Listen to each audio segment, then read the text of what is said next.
Context brought renewed energy. When Conry volunteered as a mentor to TFA teachers, it created a change of context that made giving feel fresh. Working with adults, doing something that is kind of teaching, that doesn't burn me out. That invigorates me, Conry says. Giving more can be exhausting if it's in the same domain. Instead of giving more in the same way, over and over, she expanded her contributions to a different group of people. The same thing happened when she started mentoring high school students at Minds Matter. She had a new setting and a new group of people to help. Instead of teaching them Spanish, she was getting them ready for college. By shifting her giving to a novel domain, she was able to recharge her energy. Others' choices, chunking, sprinkling, and the 100-hour rule of volunteering. We discussed otherish behavior at the beginning of this chapter, and in both Conry's example and that of the fundraising callers. The distinction between selfless givers and otherish givers begins to come into play. In these contexts, decisions about how, where, and how much to give clearly make a difference when it comes to burning out or firing up. It might seem that by giving more, Conry was being selfless. But what she actually did was create an opportunity for giving that was also personally rewarding, drawing energy from the visible impact of her contributions. To be more selfless, in this case, would have meant giving even more at school, where endless help was needed, but where she felt limited in her ability to make a difference. Instead, Conry thought more about her own well-being and found a way to improve it by giving in a new way. That choice has real consequences for givers. In numerous studies, Carnegie Mellon psychologist Vicki Helgeson has found that when people give continually without concern for their own well-being, they're at risk for poor mental and physical health. Yet when they give in a more otherish fashion, demonstrating substantial concern for themselves as well as others, they no longer experience health costs. In one study, people who maintain equilibrium between benefiting themselves and others even achieve significant increases in happiness and life satisfaction over a 6-month period. To gain a deeper understanding of otherish and selfless givers, it's worth looking more closely at the decisions they make about when and how much to give. It turns out that Conry's giving helped her avoid burnout not only due to the variety but also because of how she planned it. Imagine that you're going to perform 5 random acts of kindness this week. You'll be doing things like helping a friend with a project, writing a thank you note to a former teacher, donating blood, and visiting an elderly relative. You can choose one of 2 different ways to organize your giving, chunking or sprinkling. If you're a chunker, you'll pack all 5 acts of giving into a single day each week.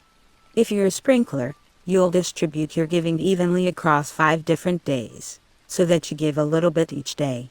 Which do you think would make you happier, chunking or sprinkling? In this study, led by the psychologist Sonia Lyubomirsky, people performed 5 random acts of kindness every week for 6 weeks. They were randomly divided into 2 groups. Half chunked their giving into a single day each week, and the other half sprinkled it across all 5 days each week. At the end of the 6 weeks, despite performing the same number of helping acts, only one group felt significantly happier. The chunkers achieved gains in happiness, the sprinklers didn't. Happiness increased when people performed all 5 giving acts in a single day, rather than doing one a day.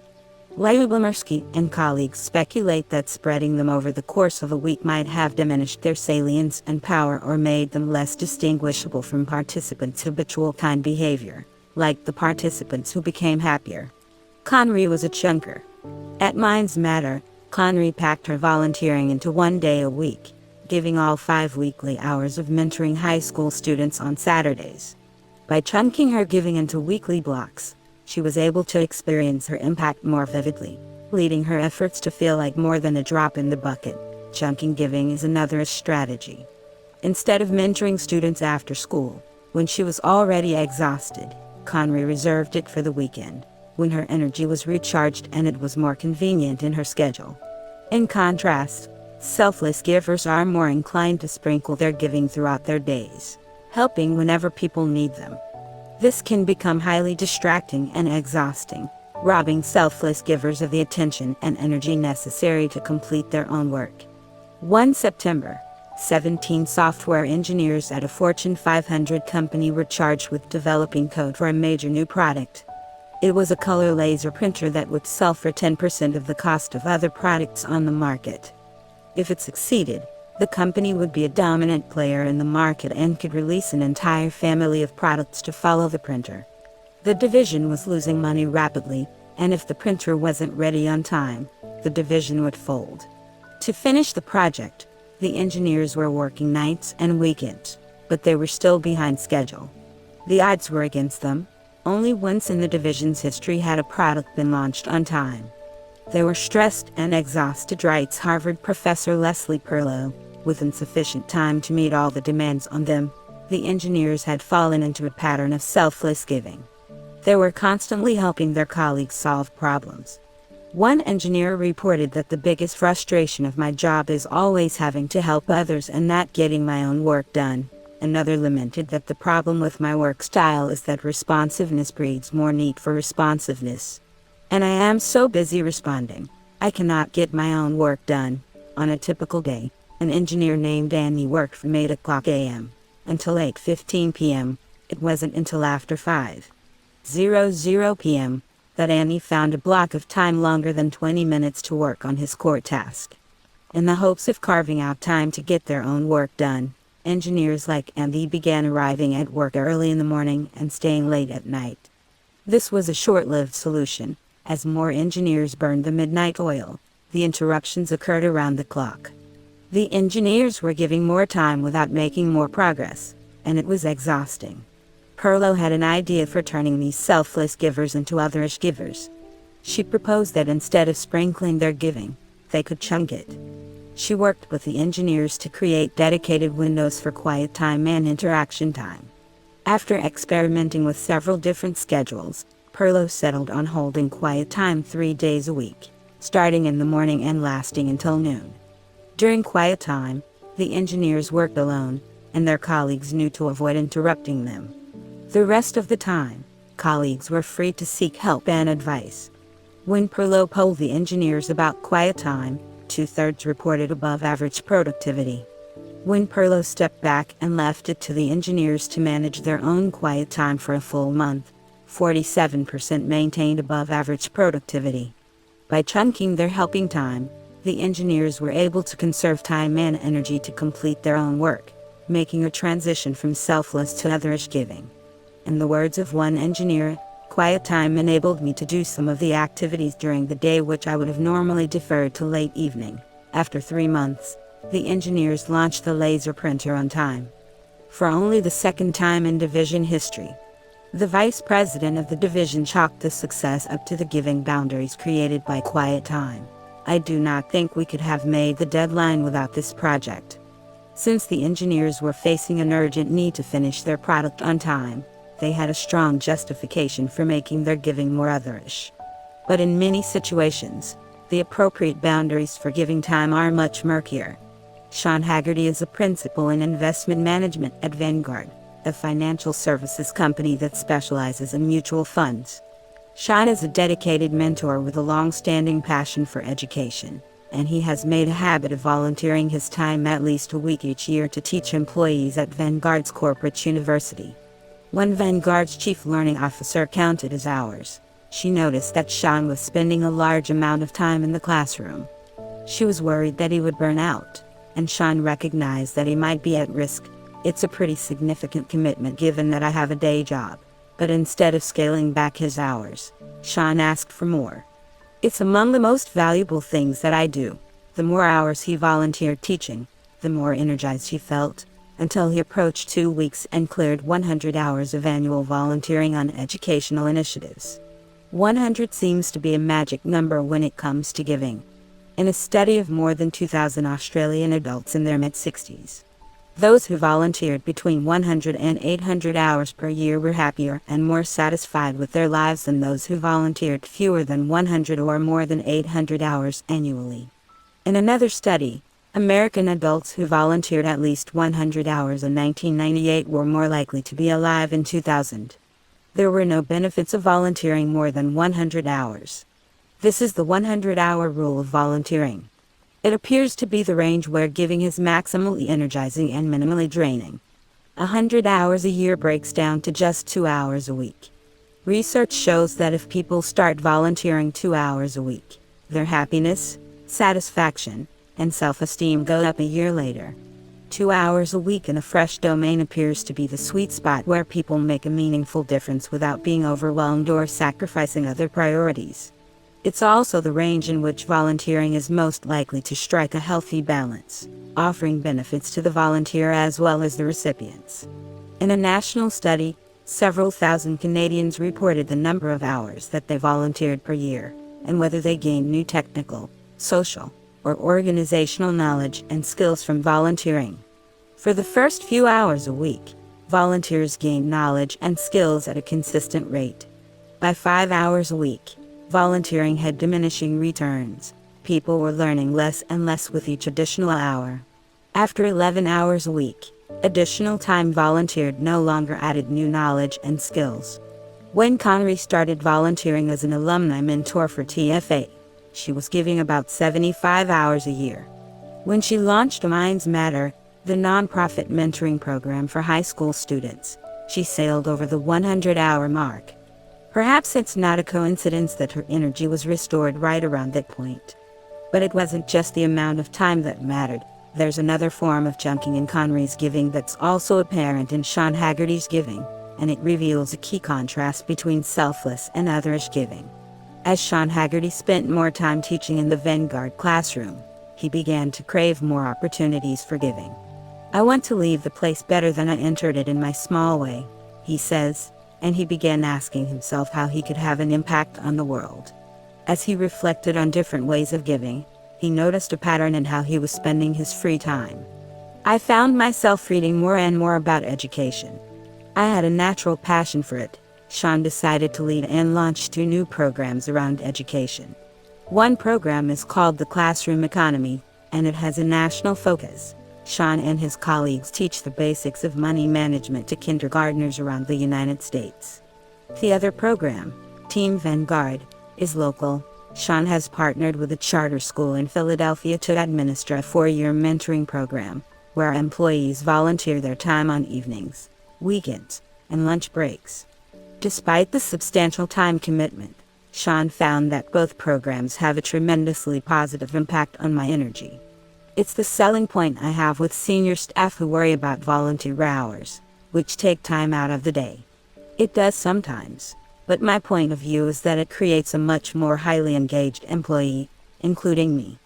I love that work is giving me an outlet for philanthropic interests." If Sean were a purely selfless giver, he might sprinkle his energy across many different causes out of a sense of duty and obligation, regardless of his own level of interest and enthusiasm for them. Instead, he adopts an otherish approach, choosing to chunk his giving to focus on education, a cause about which he's passionate. "I get incredible personal satisfaction out of giving back to the community in this way," Sean says. Psychologists Netta Weinstein and Richard Ryan have demonstrated that giving has an energizing effect only if it's an enjoyable, meaningful choice rather than undertaken out of duty and obligation. In one study, people reported their giving every day for 2 weeks, indicating whether they had helped someone or done something for a good cause. On days when they gave, they rated why they gave. On some days, people gave due to enjoyment and meaning they thought it was important, cared about the other person, and felt they might enjoy it. On other days, they gave out of duty and obligation they felt they had to and would feel like a bad person if they didn't. Each day, they reported how energized they felt. Weinstein and Ryan measured changes in energy from day to day. Giving itself didn't affect energy. People weren't substantially happier on days when they helped others than on days that they didn't. But the reasons for giving mattered immensely. On days that people helped others out of a sense of enjoyment and purpose, they experienced significant gains in energy. Giving for these reasons conferred a greater sense of autonomy, mastery, and connection to others, and it boosted their energy. When I studied firefighters and fundraising callers, I found the same pattern. They were able to work much harder and longer when they gave their energy and time due to a sense of enjoyment and purpose, rather than duty and obligation. For Connery, This is a major difference between teaching at Overbrook and volunteering with Minds Matter and TFA. In the Overbrook classroom, giving is an obligation. Her job requires her to break up fights and maintain order, tasks that, although important, don't align with the passion that drew her into teaching. In her volunteer work, giving is an enjoyable choice. She loves helping high-achieving underprivileged students and mentoring less experienced TFA teachers. This is another way giving can be otherish. Conry focused on benefiting students and teachers, but doing so in a way that connects to her core values and fuels her enthusiasm. The energy carried over to her classroom, helping her maintain her motivation. But at Overbrook, Conry couldn't avoid the obligation to give to her students in ways that she didn't find naturally exciting or energizing. What did she do to stay energized despite the sense of duty? During one particularly stressful week, Conry was struggling to get through to her students. "I was feeling miserable, and the kids were being awful."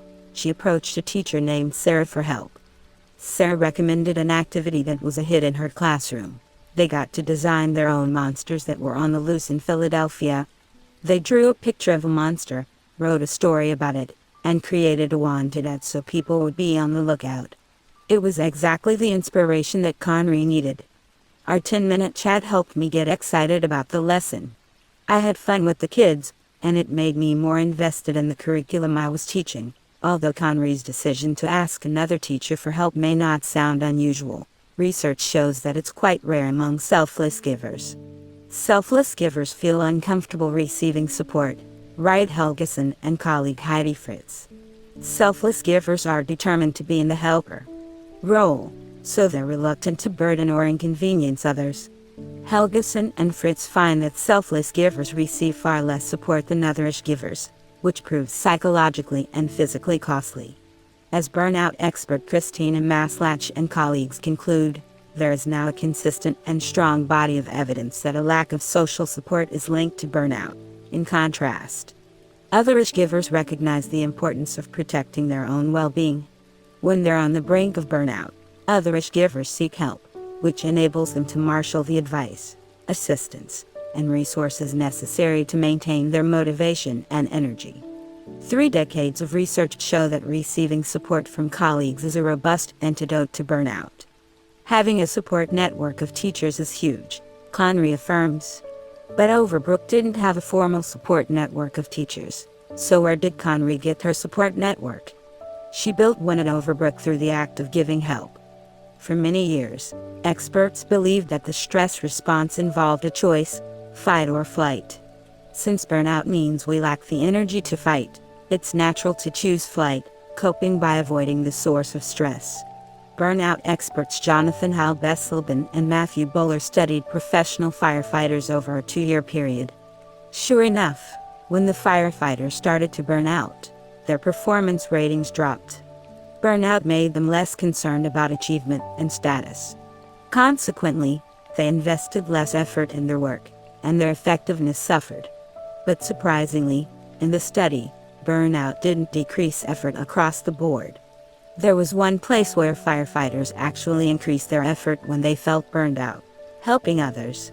When the firefighters experienced signs of burnout, they were more likely to go out of their way to help colleagues with heavy workloads, share new knowledge with supervisors, give advice to newer colleagues, and even listen to colleagues' problems.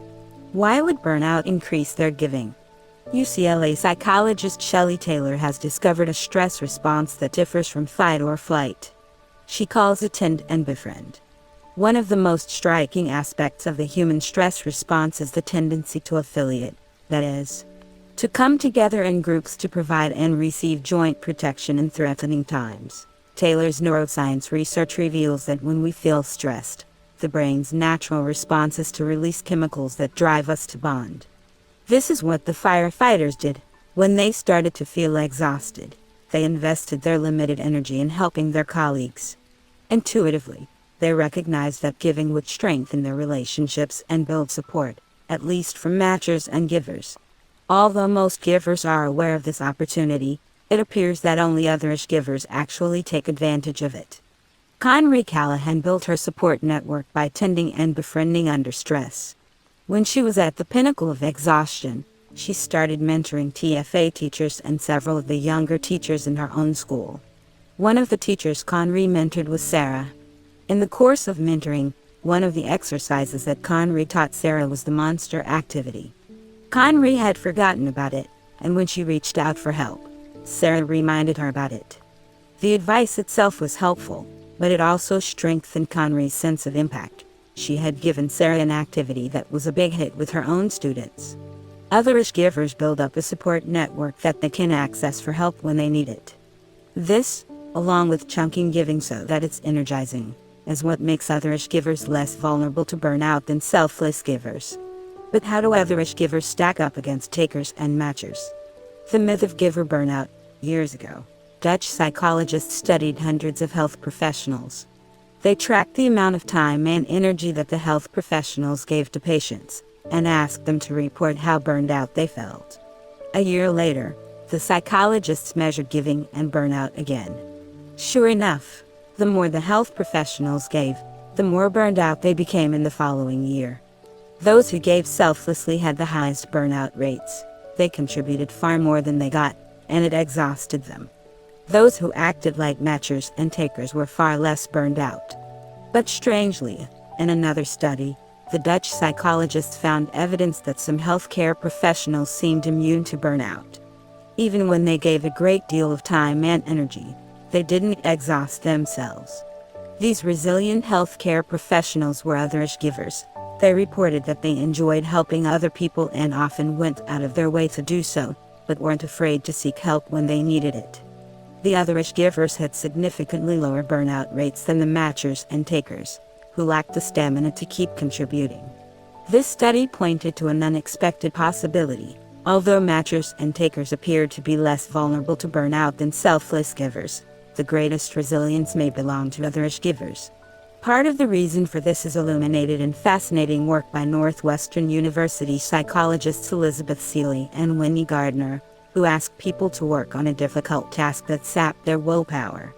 For example, imagine that you're very hungry, and you're staring at a plate of delicious chocolate chip cookies, but you have to resist the temptation to eat them. After using up their willpower in a task like this, participants squeezed a hand grip as long as they could. The typical participant was able to hold on for 25 seconds. But there was a group of people who were able to hold on 40% longer, lasting for 35 seconds. The participants with unusually high stamina scored high on a questionnaire measuring other-directedness. These other-directed people operated like givers. By consistently overriding their selfish impulses in order to help others, they had strengthened their psychological muscles, to the point where using willpower for painful tasks was no longer exhausting. In support of this idea, other studies have shown that givers accrue an advantage in controlling their thoughts, emotions, and behaviors. Over time, giving may build willpower like weightlifting builds muscles. Of course, we all know that when muscles are overused, they fatigue and sometimes even tear. This is what happens to selfless givers. In Utah, a 75-year-old man understands the resilience of otherish givers. His name is John Huntsman Sr., and his tiny photo from his company's annual report appeared in Chapter 2, in juxtaposition with the full-size photo of Kenneth Lay. You might also recognize him as the father of former Utah Governor and 2012 Republican presidential candidate John Huntsman Jr. Back in 1990, the elder Huntsman was negotiating an acquisition with Charles Miller Smith, who is the president and CEO of a chemical company. During the negotiations, Smith's wife died. Huntsman empathized with Smith, so he decided not to push any further. I decided the fine points of the last 20% of the deal would stand as they were proposed.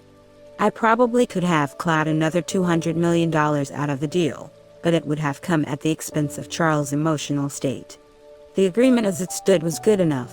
Was the CEO's emotional state really worth $200 million to Huntsman? Believe it or not, this wasn't the first time Huntsman gave away a fortune during a negotiation. Just 4 years earlier, in 1986, he made a verbal agreement with a CEO named Emerson Campen.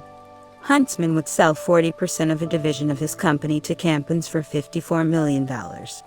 Due to legal delays, the contract wasn't written until 6 months later. By that time, Huntsman's profits had skyrocketed, but 40% of the division was now worth $250 million. Campen called with a matcher's offer to split the difference, proposing to pay $152 million instead of the original $54 million. Huntsman was poised to bring in nearly triple the original agreement. But he said no. The $54 million was good enough. Campen was incredulous.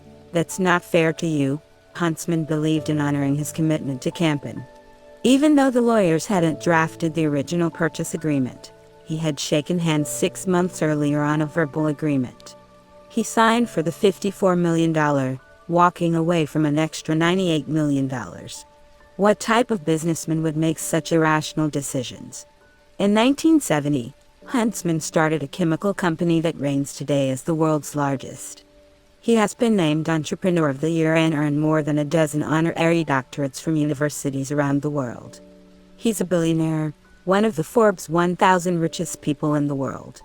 As his deal-making choices show, Huntsman is also a giver, and not just in business. Since 1985, he has been involved in serious philanthropy. He is one of just 19 people in the world who have given at least $1 billion away. Huntsman has won major humanitarian awards for giving more than $350 million to found the world-class Huntsman Cancer Center, and made hefty donations to help earthquake victims in Armenia, support education, and fight domestic violence and homelessness. Of course, many rich people give away serious sums of money, but Huntsman demonstrates an uncommon intensity that sets him apart. In 2001, the chemical industry tanked, and he lost a sizable portion of his fortune. Most people would cut back on giving until they recovered. But Huntsman made an unconventional decision. He took out a personal loan, borrowing several $1,000,000 to make good on his philanthropic commitments for the next 3 years. Huntsman sounds like a classic example of someone who got rich and then decided to give back.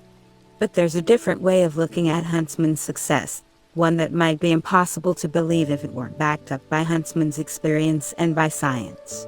Maybe getting rich didn't turn him into a giver. What if we've mixed up cause and effect?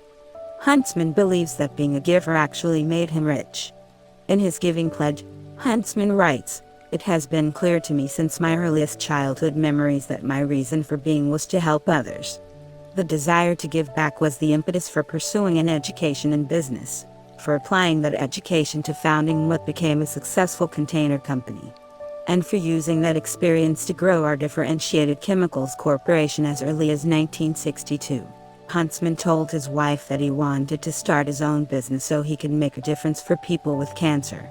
Huntsman lost both of his parents to cancer, and had survived 3 bouts of cancer himself. Curing cancer is so deeply ingrained in Huntsman's fiber that he has even prioritized it above his political ideology. Although he worked in the Nixon White House and has been a longtime supporter of the Republican Party, Huntsman has been known to favor Democratic candidates if they demonstrate a stronger commitment to curing cancer. There's little doubt that Huntsman is a skilled businessman, but the very act of giving money away might have contributed to his fortune. And winners never cheat, he writes. Monetarily, the most satisfying moments in my life have not been the excitement of closing a great deal or the reaping of profits from it. They have been when I was able to help others in need. There's no denying that I am a deal junkie, but I also have developed an addiction for giving. The more one gives, the better one feels, and the better one feels about it, the easier it becomes to give. This is an extension of the idea that otherish givers build willpower muscles, making it easy to give more. But is it possible that Huntsman actually made money by giving it away? Remarkably, there's evidence to support this claim. The economist Arthur Brooks tested the relationship between income and charitable giving. Using data from almost 30,000 Americans in the year 2000, he controlled for every factor imaginable that would affect income and giving. He adjusted for education, age, race, religious involvement, political beliefs, and marital status. He also accounted for the number of times people volunteered. As expected, higher income led to higher giving.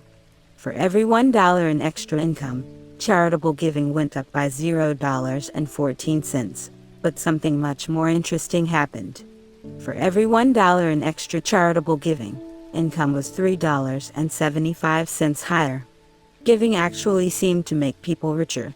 For example, imagine that you and I are both earning $60,000 a year. I give $1,600 to charity. You give $2,500 to charity. Although you gave away $900 more than I did, according to the evidence, you'll be on track to earn $3,375 more than I will in the coming year. Surprising as it seems, people who give more go on to earn more. John Huntsman Sr. may be onto something.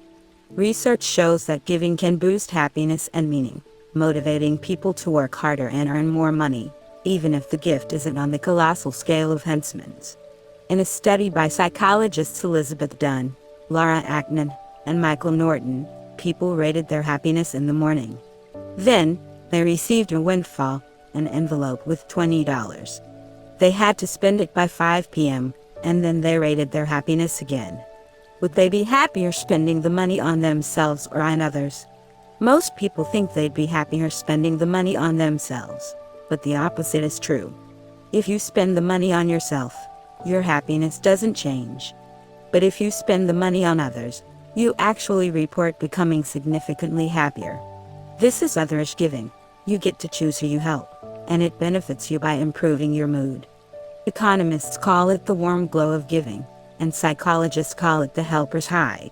Recent neuroscience evidence shows that giving actually activates the reward and meaning centers in our brains, which send us pleasure and purpose signals when we act for the benefit of others. These benefits are not limited to giving money.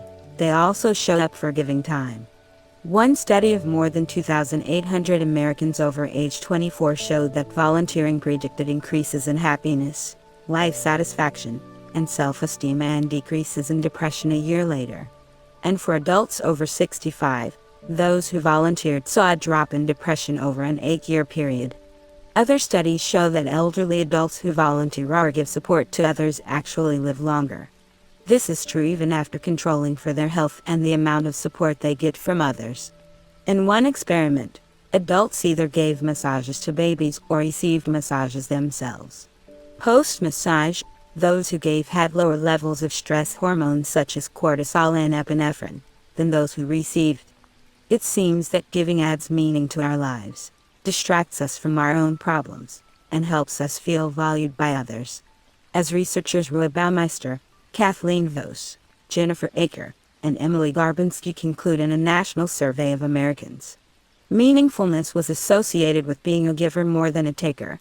There's a wealth of evidence that the ensuing happiness can motivate people to work harder, longer, smarter, and more effectively.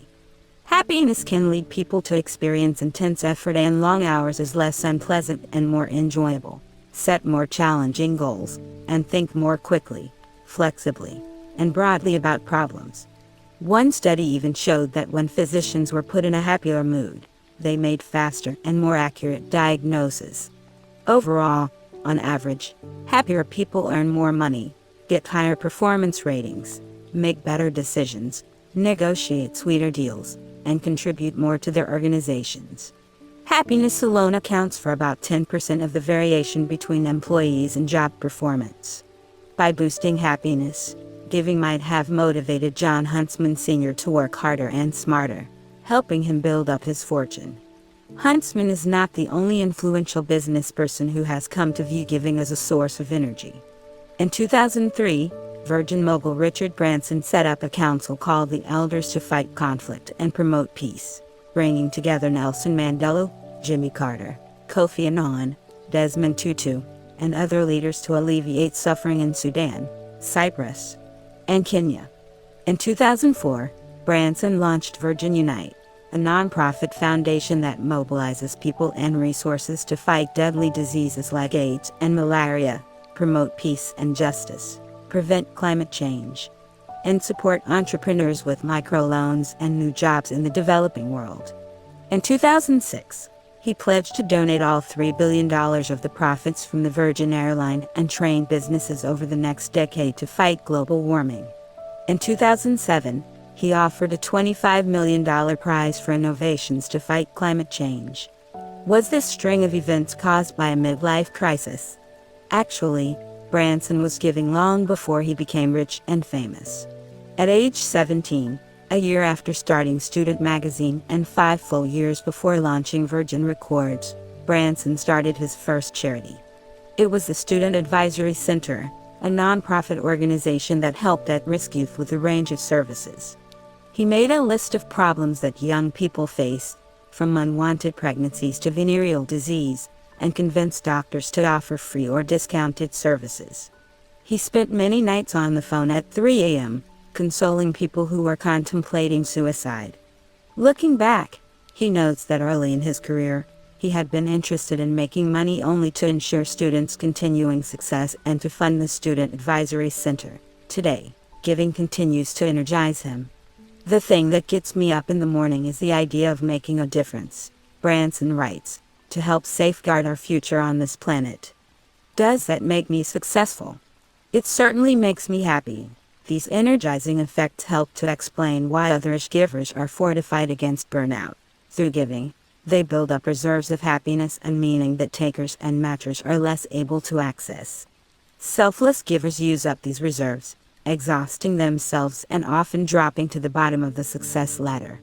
By giving in ways that are energizing rather than exhausting, otherish givers are more likely to rise to the top. In 2 studies of employees in a wide range of jobs and organizations, psychologist David Mayer and I found that otherish employees made more sustainable contributions than the selfless givers, takers, or matchers. Employees who reported strong concern for benefiting others and creating a positive image for themselves were rated by supervisors as being the most helpful and taking the most initiative. Ironically, because concern for their own interests sustains their energy, otherish givers actually give more than selfless givers. This is what the late Herbert Simon, winner of the Nobel Prize in Economics, observed in the quote that opened this chapter. Otherish givers may appear less altruistic than selfless givers, but their resilience against burnout enables them to contribute more. 7. Chump Change. Overcoming the Doormat Effect. No good deed goes unpunished, attributed to Clara Booth Luce, editor, playwright, and U.S. Congresswoman. Lillian Bauer was a brilliant, hard-working manager at an elite consulting firm.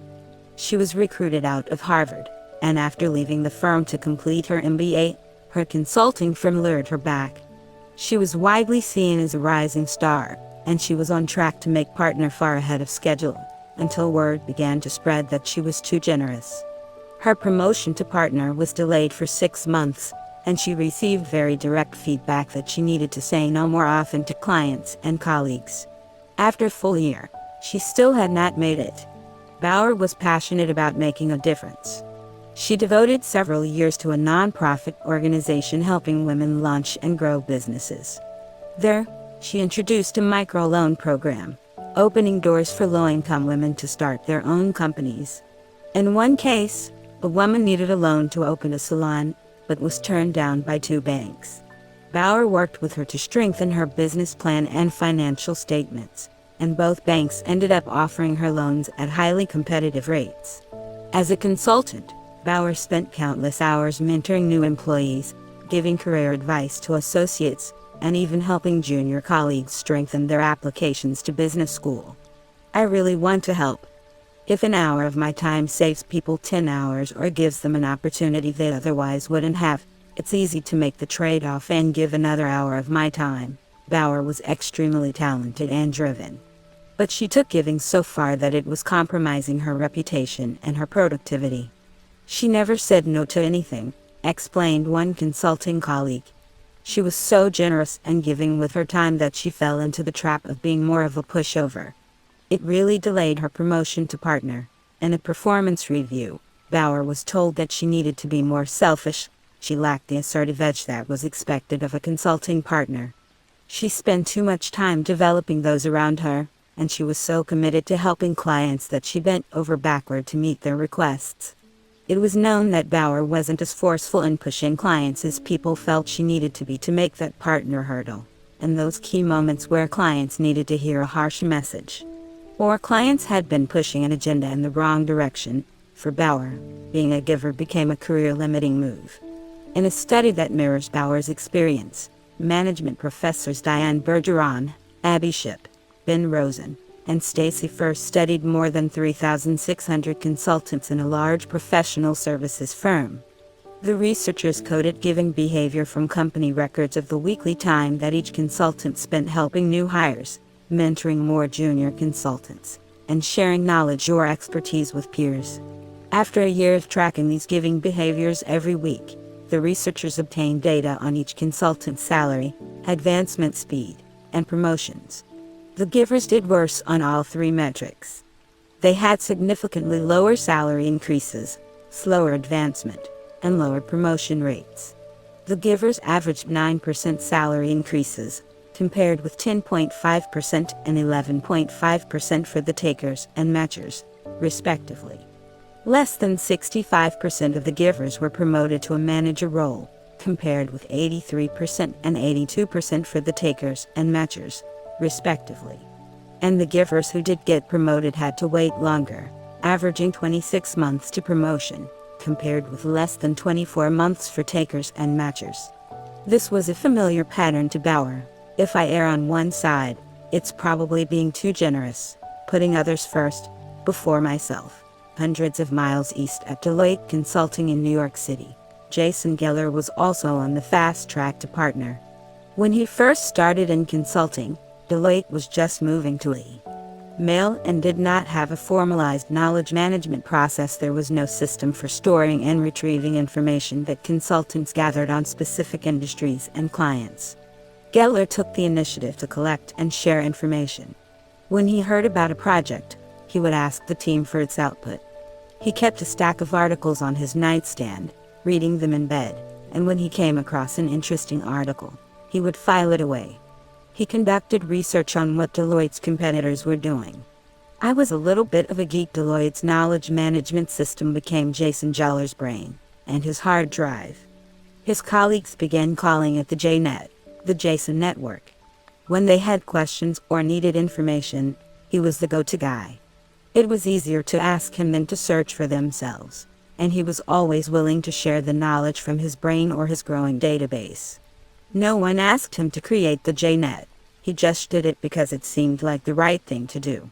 Since graduating from Cornell, Geller had spent his entire career at Deloitte, doing an MBA at Columbia along the way. He was grateful for the support that his mentors provided to him. A matcher would have paid it back, looking for ways to return the favor to his mentors. But as a giver, like Lillian Bauer, Geller wanted to pay it forward. It becomes the natural way of doing things. You see that the folks who are successful are the ones who help others. I naturally fell into the practice of helping others. I saw that others created those opportunities for me, and I now work very hard to create them for other people. Geller made a standing offer to every new employee. He would help and mentor them in any way that he could. The typical path to partner at Deloitte takes between 12 and 15 years. Geller made it far ahead of schedule, in just 9 years. At just 30 years old, he became one of the youngest partners in Deloitte history. Today, Geller is a partner in Deloitte's human capital consulting practice, where the business he leads globally and in the United States has been ranked #1 in the marketplace. Yet a colleague describes him as a guy who frequently shuns the spotlight in favor of his colleagues. As Deloitte's global and US HR transformation practice leader, Geller has taken the JNet to a new level and is a strong advocate for Deloitte's formal global knowledge management processes and technologies. With a mix of admiration and incredulity, one analyst notes that although he is incredibly busy, he holds regular meetings with analysts so he can help them through any issues they may be facing at the time. Geller is reluctant to take credit for his accomplishments, but after some prodding, acknowledges that being generous is what has made me successful here. Although Lillian Bauer and Jason Geller are both givers, they found themselves on very different trajectories. Why did giving stall her career, while accelerating his? The intuitive answer has to do with gender. But that's not the key differentiator, at least not in the conventional sense. Lillian Bauer fell into 3 major traps that plague many givers, male and female, in their dealings with other people: being too trusting, too empathetic, and too timid. In this chapter, My goal is to show you how successful givers like Jason Geller avoid these risks, and how givers like Lillian learn to overcome them by acting less selfless and more otherish. Becoming a doormat is the giver's worst nightmare, and I'll make the case that an otherish approach enables givers to escape the trap of being too trusting by becoming highly flexible and adaptable in their reciprocity styles. I'll also argue that an otherish style helps givers sidestep the landmines of being too empathetic and too timid by repurposing some skills that come naturally to them. Sincerity screening, trusting most of the people most of the time. In the opening chapter, we met an Australian financial advisor named Peter Odette, whose giver style paid off when he took a drive to visit a scrap metal client. But long before that, before he figured out how to be more otherish than selfless, Peter was ripped off by several takers. At 22, he started his career as a financial advisor at a cutthroat company. It was his responsibility to aggressively build an insurance division for a business that primarily served retirement clients. Peter was working weekends to generate six-figure annual revenues, but received a tiny fraction of the revenues, taking home minimum wage of $400 per week. He stayed for nearly 3 years, and it was the most miserable time of his life. My boss was greedy. He never recognized what you did, only what he could get from you. In appreciation of Peter's services, one of his insurance clients sent him a beautiful Christmas basket. His boss, a wealthy man who drove to work in a Mercedes-Benz, saw the basket and immediately took it home for himself. I'm the boss, and it's mine. Peter felt like he was drowning, and decided to strike off on his own as a financial advisor. In his first year alone, he quadrupled his salary. But 5 years later, he was manipulated by another taker. A friendly colleague, Brad, was not doing well at work. Brad landed another position that would start the following week, and he asked Peter for a favor. Would he buy Brad's clients on 2 days' notice so that Brad could afford to leave? As a giver, Peter trusted Brad and agreed on the spot. He purchased Brad's clients and began forging relationships with them, helping to solve their financial problems. After a few months, Peter started to lose some of his clients. Strangely, they were all former clients of Brad's. It turned out that Brad was back in the business as a financial advisor, and he had called every one of the clients who he had sold to Peter. He just wanted to let them know he was back, and they were welcome to switch over to work with him again. Brad stole many of the clients back without paying Peter a dime for them. Peter lost around $10,000 in business. Had Peter been able to identify Brad from the start as a taker, he might never have gone down that road. Trust is one reason that givers are so susceptible to the doormat effect. They tend to see the best in everyone, so they operate on the mistaken assumption that everyone is trustworthy. In one study, researchers tracked whether Americans had been victims of crimes such as fraud, con games, and identity theft. The givers were twice as likely to be victimized as the takers, often as a direct result of trusting takers. One giver was generous enough to co-sign for a friend's car loan, and over a 5-year period, the friend opened 3 credit cards in his identity, stealing more than $2,000. To avoid getting scammed or exploited, it's critical to distinguish the genuine givers from the takers and fakers. Successful givers need to know who's likely to manipulate them so that they can protect themselves. Do we actually know takers when we see them? Many people think they can judge givers and takers in the blink of an eye, but in reality, they're wildly inaccurate. Blink again. I don't mean to imply that we fail across the board in thin slicing. As Malcolm Gladwell revealed in Blink, many of our snap judgments of people are strikingly accurate. At a glance, we can often spot a passionate teacher, an extroverted salesperson, or a married couple in contempt. But we struggle mightily when guessing who's a genuine giver. In one study, economists asked a group of Harvard students to predict the giving and taking behaviors of their close friends and of complete strangers. The friends and strangers received 50 tokens worth between 10 and 30 cents each, and were asked to divide the tokens between themselves and the Harvard students. The Harvard students did no better in predicting how much their friends would give than they did in predicting the behavior of complete strangers. They correctly expected friends pass more tokens than strangers. The researchers write, but they do not expect more tokens from generous friends compared to selfish friends. This is a crucial mistake, because the giving friends end up contributing quite a bit more than the takers. When we try to zero in on a person's reciprocity signal, it's easy to be thrown off by plenty of noise. To judge givers, we often rely on personality cues, but it turns out these cues can be misleading. In half a century of research, psychologists have discovered a fundamental personality trait that distinguishes how people tend to appear in their social interactions. It's called agreeableness, and it's why Peter Odette was fooled by Brad. Like Brad, agreeable people tend to appear cooperative and polite. They seek harmony with others, coming across as warm, nice, and welcoming. Disagreeable people tend to be more competitive, critical, and tough. They're more comfortable with conflict, coming across as skeptical and challenging. Pearl, or we tend to stereotype agreeable people as givers, and disagreeable people as takers.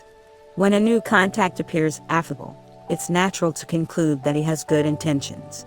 If he comes across as cold or confrontational, this seems like a sign that he doesn't care about what's in our best interests. But in making these judgments, we are paying too much attention to the shell of a person's demeanor, overlooking the pearl or clam inside the shell.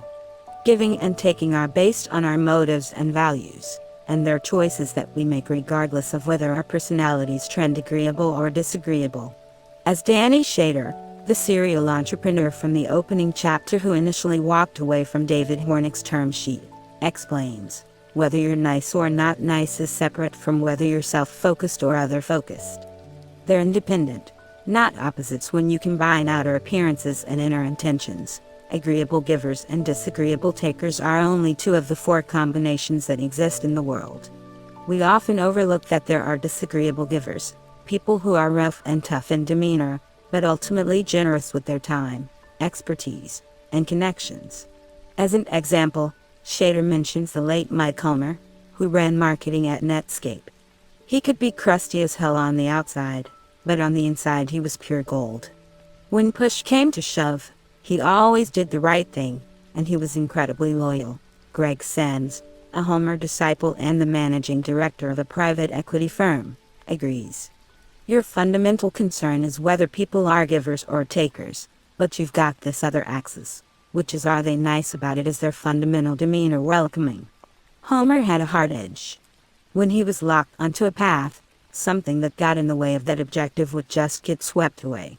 But he had a big heart, and he wanted to be helpful. He was definitely off the charts on both giving and disagreeableness.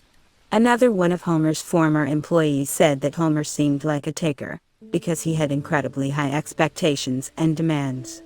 But at the end of the day, he really cared about the people. One minute, he was giving me a tough time because his expectations weren't being met. The next day, he was helping me figure out what I wanted to do next in my career, what was the right next job for me. The other counterintuitive combination of appearances and motives is the agreeable taker, otherwise known as a faker. Like Ken, Leah, and Ron, these people come across as pleasant and charming, but they're often aiming to get much more than they give. The ability to recognize agreeable takers as fakers is what protects givers against being exploited. Although they don't always put their skills to good use, givers have an instinctive advantage in sincerity screening. Research suggests that in general, givers are more accurate judges of others than matchers and takers. Givers are more attentive to others' behaviors and more attuned to their thoughts and feelings, which makes it possible to pick up more clues, such as describing successes with first-person singular pronouns, like I and me instead of us and we. Givers also gain a sincerity screening advantage from habitually trusting others, which creates opportunities to see the wide range of behaviors of which other people are capable. Sometimes, givers get burned by takers. In other situations, givers find that their generosity is reciprocated or even exceeded. Over time, givers become sensitive to individual differences and shades of gray between the black and white boxes of agreeable and disagreeable.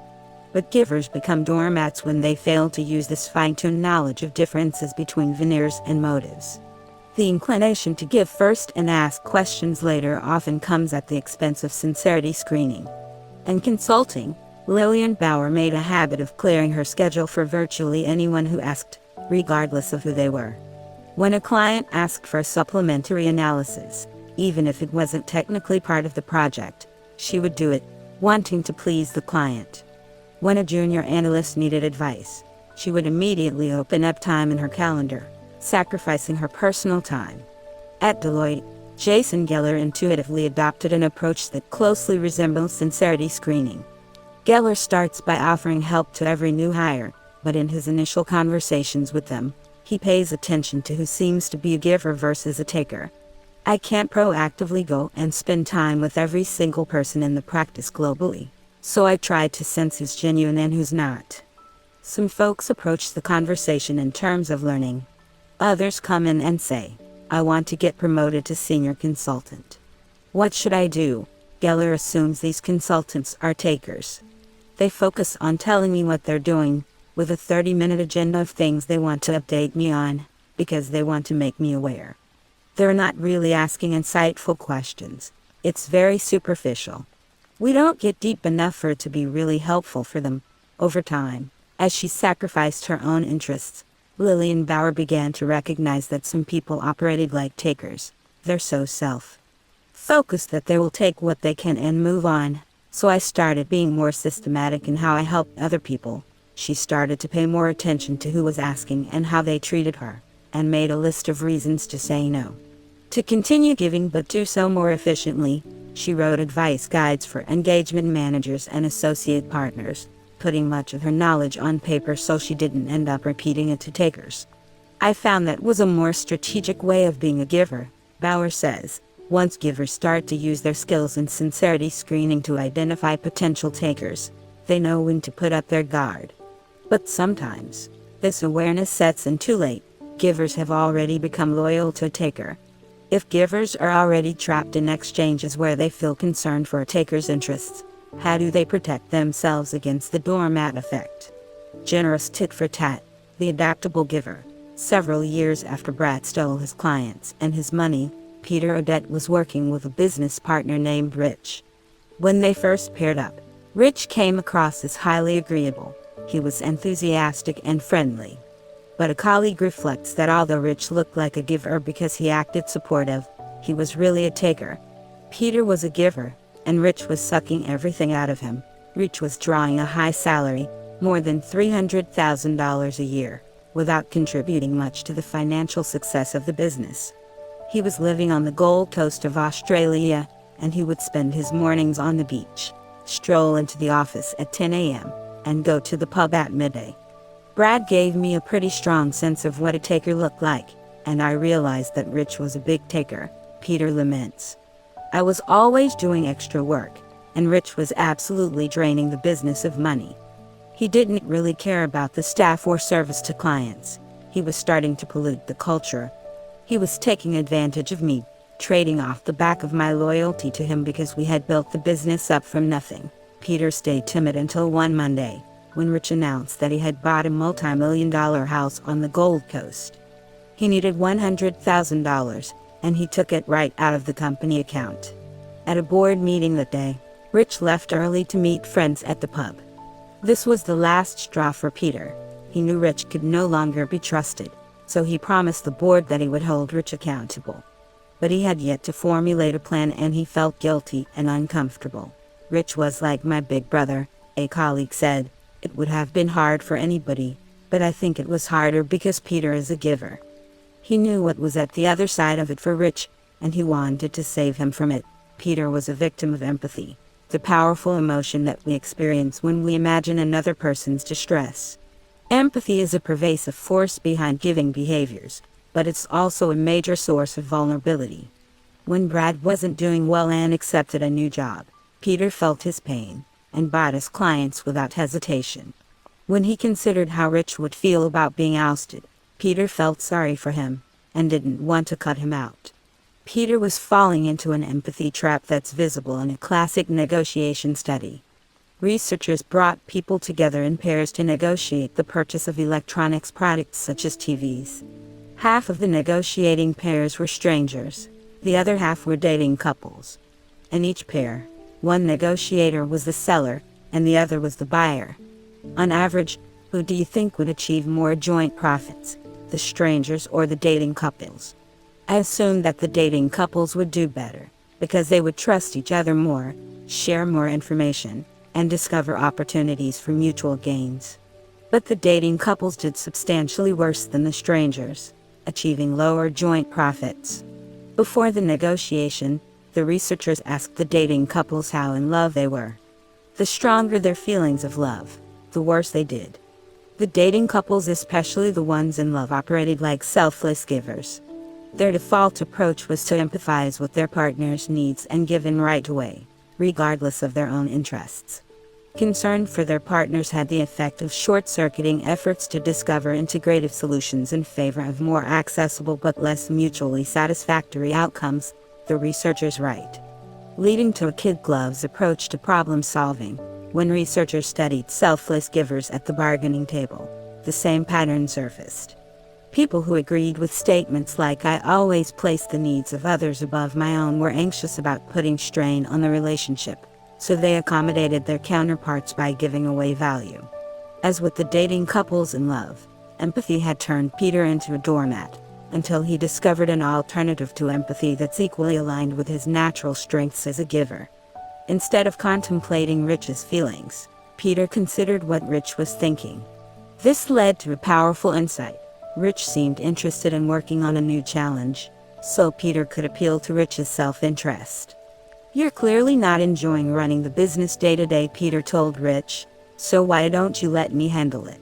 "I think I'm old enough now that I'm ready for the heavy lifting," Rich agreed, expressing a desire to work on special projects in the entrepreneurial space to generate new revenue for the business. Peter supported the decision and started running board meetings. Peter accomplished this maneuver by getting inside Rich's head, rather than his heart.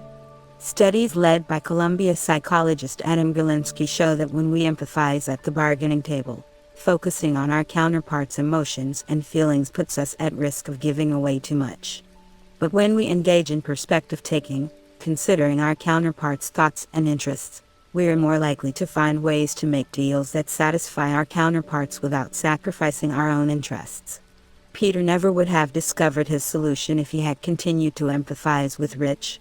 By shifting his focus from Rich's feelings to his thoughts, Peter was able to see the world through a taker's eyes and adjust his strategy accordingly. Despite his success in drawing Rich into a role where he could do less harm, Peter couldn't quite let go of the desire to support Rich and help him succeed. At the same time, he knew there was still plenty of room for Rich to keep taking. Peter decided to trust but verify. He granted Rich the autonomy to work on special projects, but held him accountable for his results, asking him to report on his progress every 90 days. I gave him the opportunity to measure his own contribution and for us to do the same. After 6 months, Rich had done very little. Peter conducted a formal analysis and wrote a board report. When Rich's contribution ended up being 0, it was undeniably of his own doing. He was presented with a crude form of evidence of his own taking and lack of giving. The truth ultimately moved him on and set him free for me. Rich elected to leave and take his equity out of the business. Peter was no longer a doormat.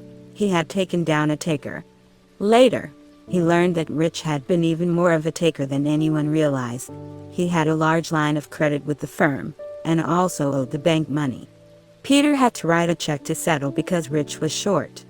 A year after Peter took over as managing director, Rich exited the firm.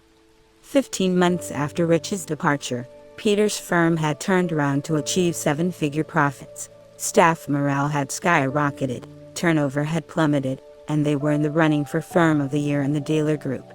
Once successful givers see the value of sincerity screening and begin to spot agreeable takers as potential fakers, they protect themselves by adjusting their behavior accordingly. Peter's experience offers a clue into how givers avoid getting burned. They become matchers in their exchanges with takers. It's wise to start out as a giver, since research shows that trust is hard to build but easy to destroy. But once a counterpart is clearly acting like a taker, it makes sense for givers to flex their reciprocity styles and shift to a matching strategy, as Peter did by requiring Rich to reciprocate by adding value to the business. It's built into my nature now to not give takers much time, and certainly not waste my time with them, Peter says. In one experiment, Psychologists gave people the chance to work with partners who were either competitive or cooperative. The takers acted competitively regardless of who their partners were. The rest adapted to their partners. They were cooperative when working with cooperative partners, but once a partner was competitive, they matched their behavior, responding in a more competitive manner. Game theorists call this tit for tat, and it's a pure matcher strategy. Start out cooperating, and stay cooperative unless your counterpart competes. When your counterpart competes, match the behavior by competing too. This is a wildly effective form of matching that has won many game theory tournaments. But tit for tat suffers from a fatal flaw, writes Harvard mathematical biologist Martin Novak. Of not being forgiving enough to stomach the occasional mishap, Novak has found that it can be more advantageous to alternate between giving and matching. In generous tit for tat, the rule is never forget a good turn, but occasionally forgive a bad one. You start out cooperating and continue cooperating until your counterpart competes. When your counterpart competes, instead of always responding competitively, generous tit for tat usually means competing 2/3 of the time, acting cooperatively in response to one of every 3 defections. Generous tit for tat can easily wipe out tit for tat and defend itself against being exploited by defectors, Novak writes. Generous tit for tat achieves a powerful balance of rewarding giving and discouraging taking, without being overly punitive. It comes with a risk. Generous tit for tat encourages most people to act like givers, which opens the door for takers to rise up again by competing when everyone else is cooperating. But in a world where relationships and reputations are visible, it's increasingly difficult for takers to take advantage of givers. According to Novak, the generous strategy dominates for a very long time. Generous tit for tat is an otherish strategy. Whereas selfless givers make the mistake of trusting others all the time, otherish givers start out with trust as the default assumption. But they're willing to adjust their reciprocity styles and exchanges with someone who appears to be a taker by action or reputation. Being otherish means that givers keep their own interests in the rearview mirror, taking care to trust but verify. When dealing with takers, shifting into matcher mode is a self-protective strategy. But 1 out of every 3 times, it may be wise to shift back into giver mode, granting so-called takers the opportunity to redeem themselves. This is what Peter Odette did with Rich by offering him the chance to earn his keep.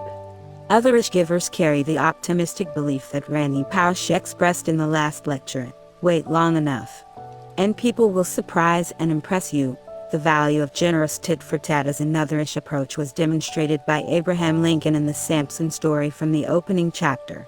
After Lincoln fell on his sword so that Lemon Trumbull could defeat James Shields in the Illinois Senate race, Trumbull came under fire for trying to sabotage Lincoln's career. Lincoln's wife, Mary Todd, said Trumbull had committed selfish treachery, and she cut ties with Trumbull's wife, who had been one of her closest friends. Mary was a bridesmaid at the Trumbull wedding. Lincoln, however, was more inclined to forgive. He expressed faith to Trumbull: any effort to put enmity between you and me is as idle as the wind. At the same time, wanting to protect himself against defection, Lincoln warned Trumbull not to cross him. While I have no more suspicion against you than I have of my best friend living, I am kept in a constant struggle against suggestions of this sort, Trumbull reciprocated, helping Lincoln in his next Senate bid. In 1859, Chicago Mayor John Wentworth accused Norman Judd of plotting against Lincoln to support Trumbull and advance his own political career.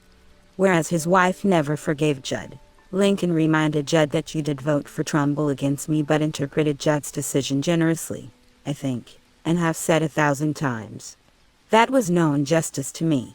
Lincoln helped Judd mediate the conflict with Wentworth, but then asked for reciprocity. It would hurt some for me to not get the Illinois delegation, Lincoln wrote. Can you not help me a little in this matter?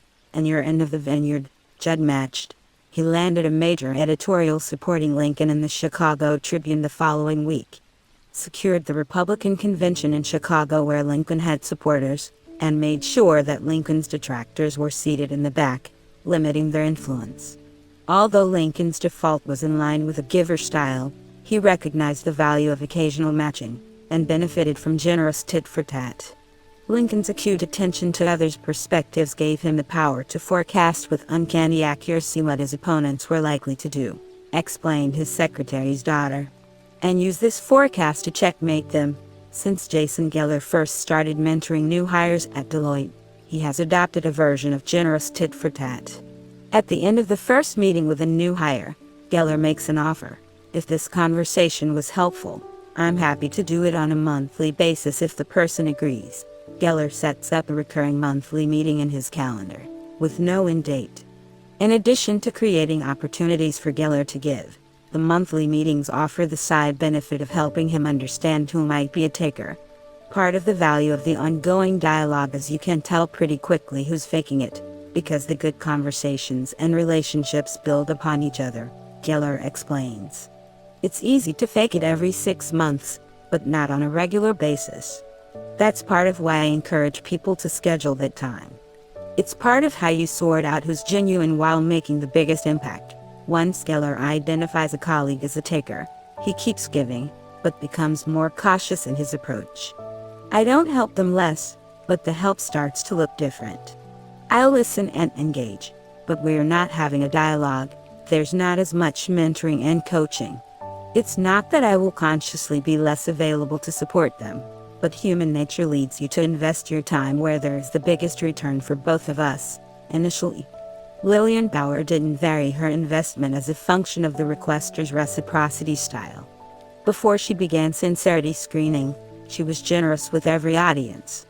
That changed after she helped a family friend who sought her advice about landing a position at a top-tier consulting firm. Bauer responded in a characteristically generous fashion.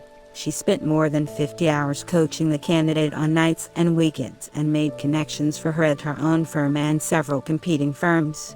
The candidate ended up receiving offers from Bauer's firm and a competitor, and joined Bauer's firm.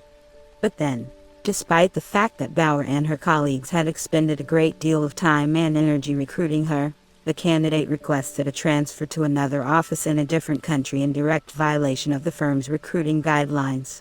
Bauer had been duped by an agreeable taker. The discussions were very much around what was best for her and her only.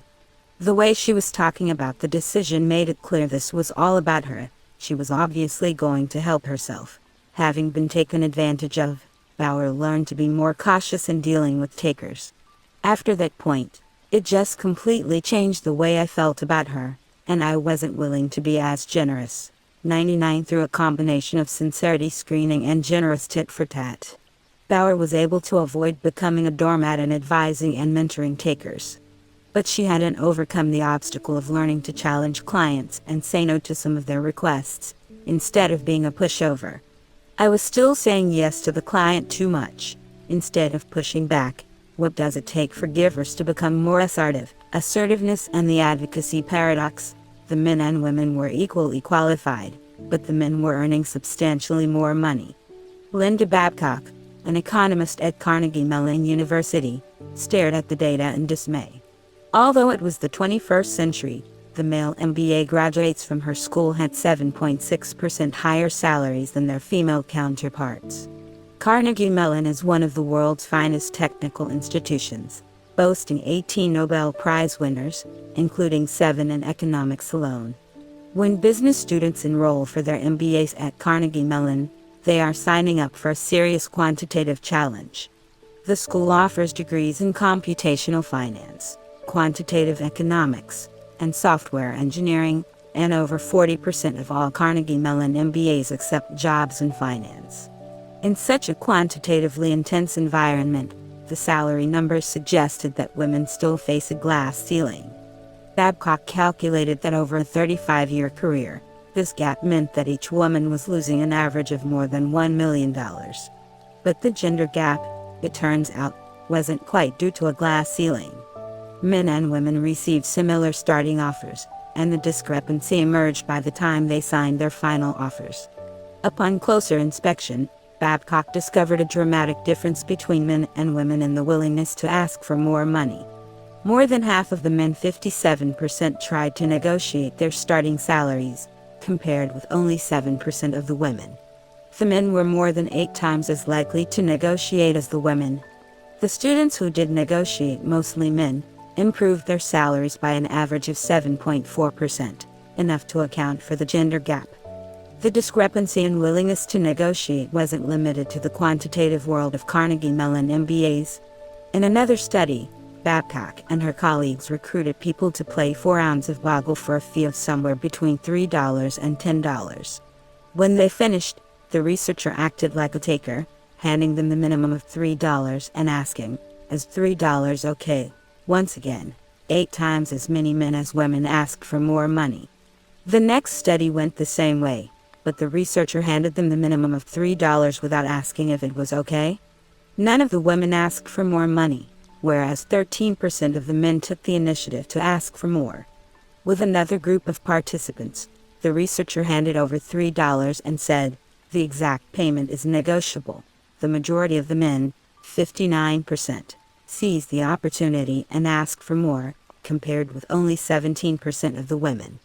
Overall, the men were 8.3 times more likely to ask for more money than the women.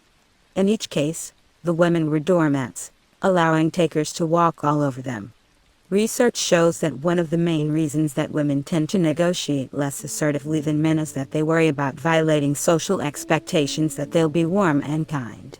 Yet women aren't the only ones who become pushovers at the bargaining table. The doormat effect is a curse that afflicts givers of both genders.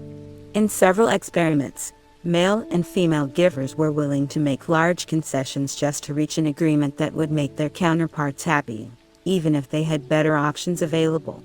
And in a series of studies led by a Notre Dame professor, Timothy Judge, nearly 4,000 Americans filled out a survey on whether they were givers, indicating the degree to which they tended to be helpful, caring, and trusting. On average, the givers earned 14% lower income than their less giving counterparts, taking an annual pay hit of nearly $7,000. When the data were split by gender, the income penalty was 3 times greater for giver men than giver women. The female givers earned an average of 5.47% less money than their peers, for a difference of $1,828.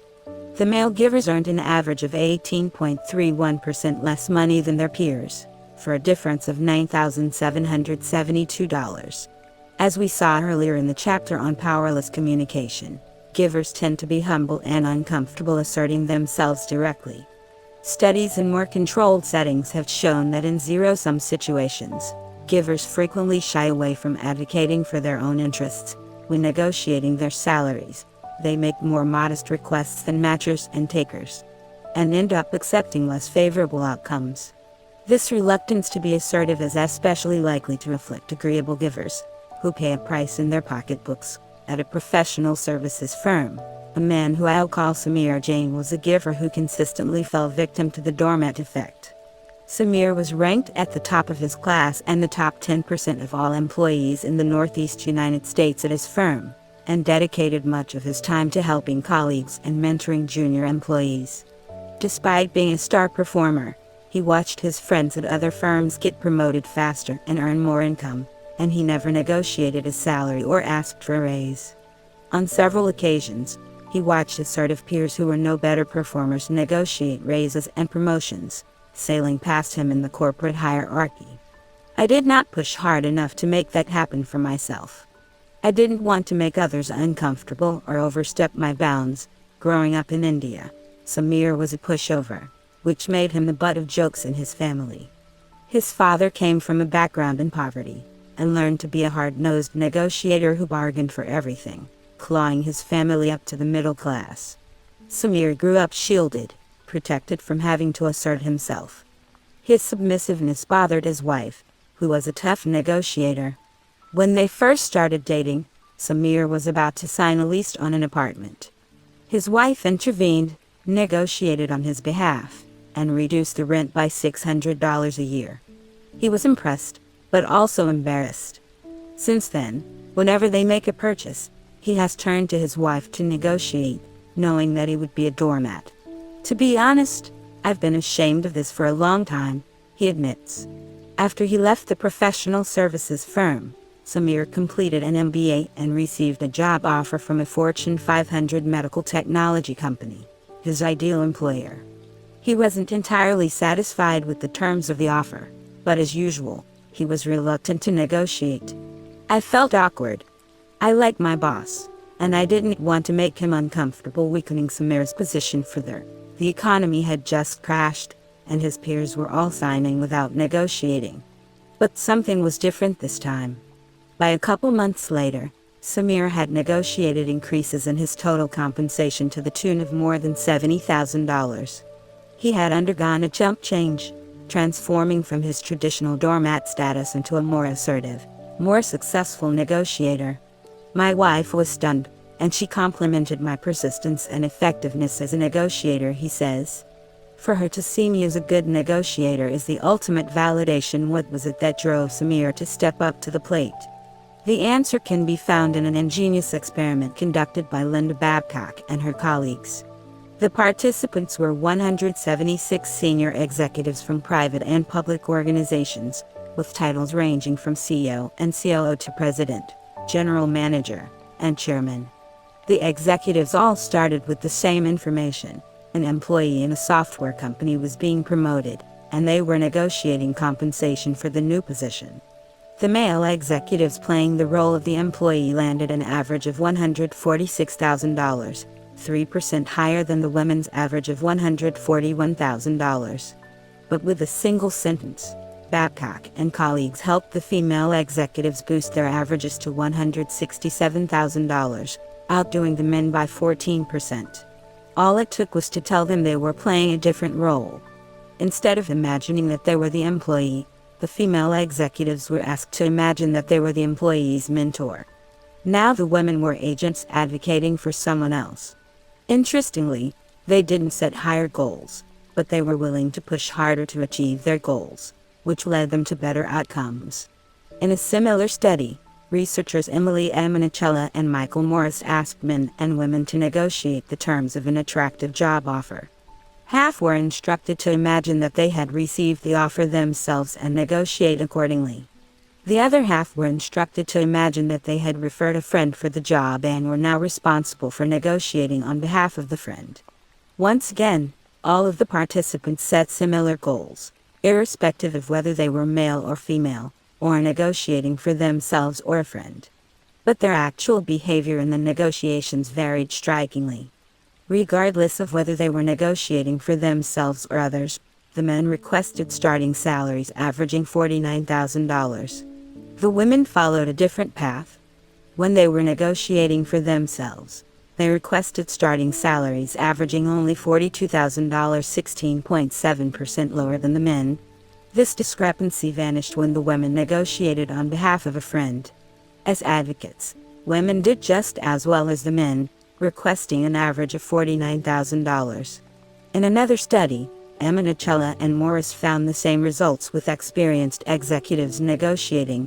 Male executives landed the same salaries regardless of whether they were negotiating for themselves or others, whereas female executives did much better when negotiating for others than themselves. And Vanderbilt professors Bruce Berry and Ray Friedman found that in short-term, single-issue negotiations, givers do worse than takers, because they're willing to give larger slices of the pie to their counterparts. But this disadvantage disappears entirely when the givers set high goals and stick to them, which is easier for givers to do when advocating for someone else. Advocating for others was the key to Samir's chump change. When he shied away from negotiating with his initial employer, Samir was thinking about his own interests. With the Fortune 500 medical technology company, he put himself in a different frame of mind. He was representing his family's interests. Although he might be a doormat when he was responsible for himself, being a giver meant that he didn't want to let other people down. I used it as a psychological weapon against myself, to motivate myself, Samir says. The solution was thinking about myself as an agent, an advocate for my family. As a giver, I feel guilty about pushing too much, but the minute I start thinking, I'm hurting my family, who's depending on me for this, I don't feel guilty about pushing for that side, by thinking of himself as an agent representing his family. Samir summoned the resolve to make an initial request for a higher salary and tuition reimbursement. This was another strategy.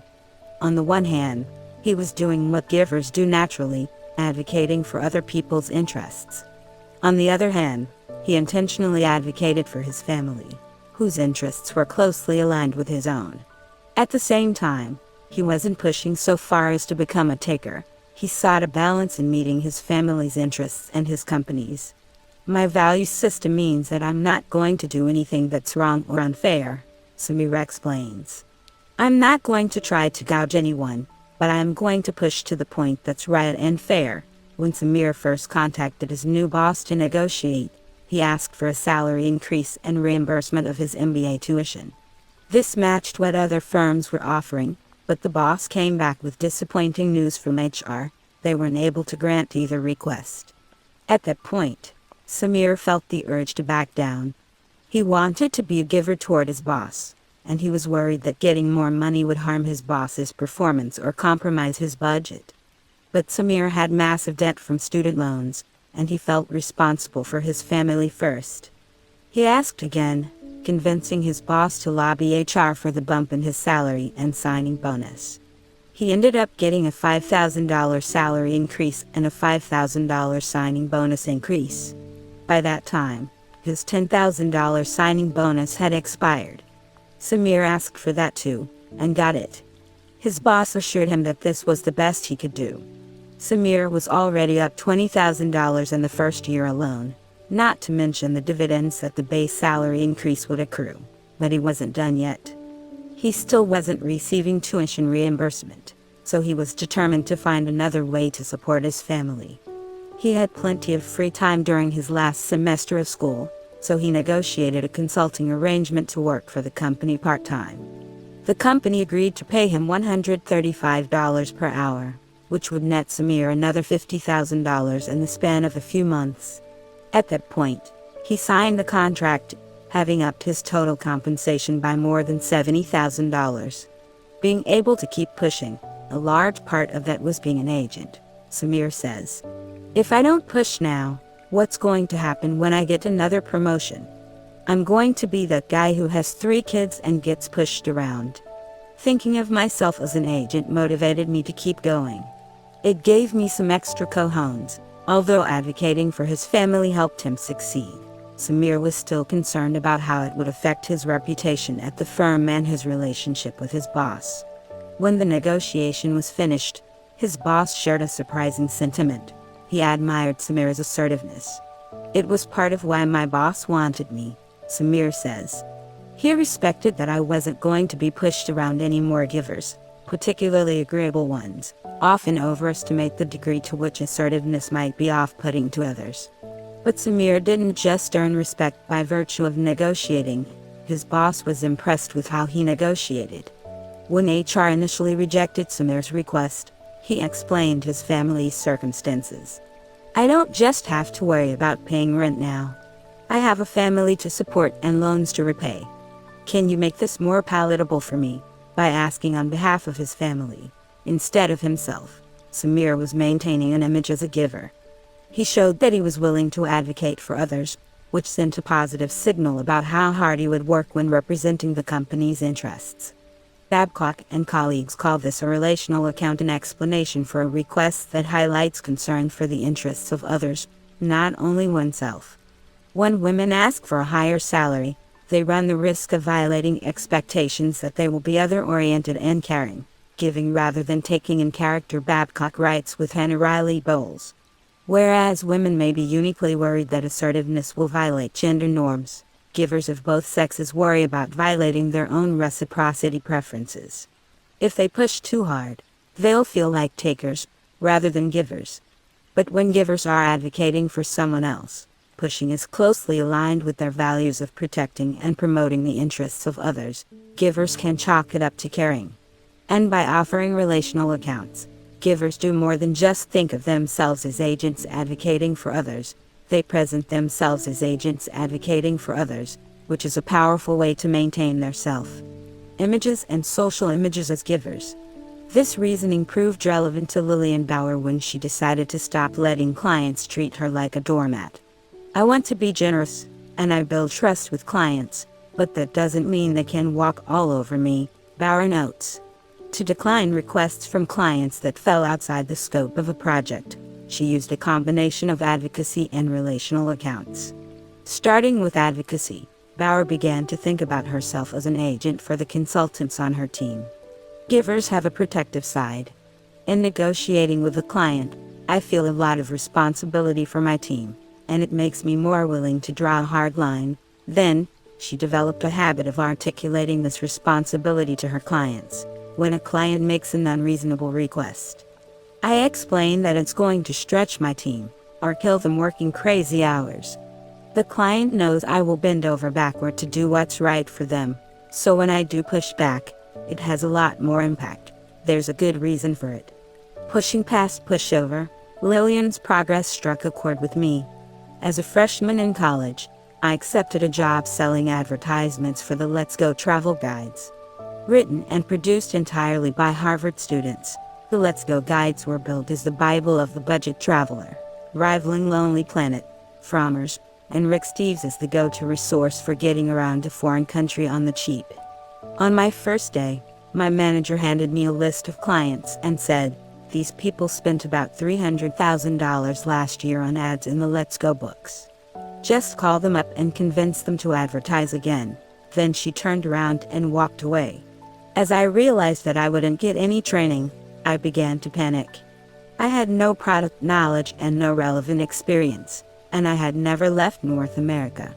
I was only 18 years old, and I had no business making sales pitches to senior vice presidents at major international companies. I mustered up the courage to call one of Let's Go's longtime advertisers, a man named Stephen who ran a travel agency.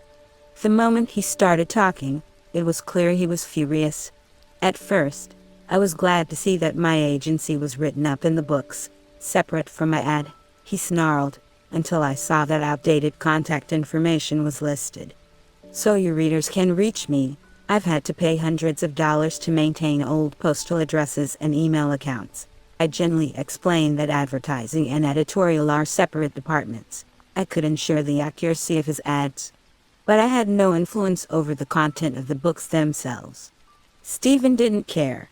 He demanded an advertising discount to make up for the editorial error and threatened not to renew his ad if I didn't comply. Feeling bad for him, I granted him a 10% discount. This violated a Let's Go policy that appeared in my contract, prohibiting all discounts that didn't appear in our media kit, and it was a preview of more mistakes to come.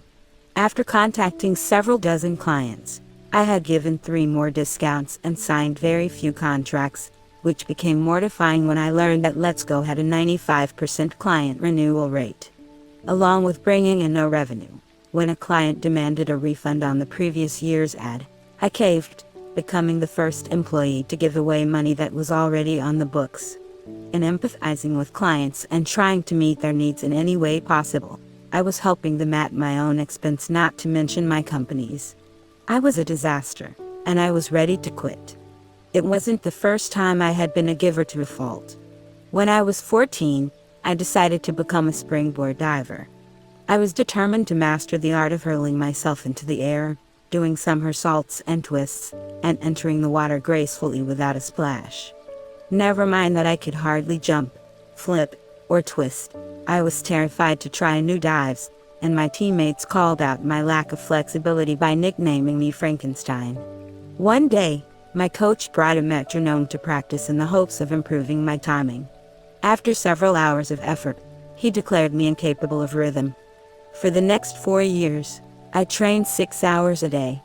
Eventually, I became a 2-time state finalist, a 2-time Junior Olympic national qualifier, and an All-American diver.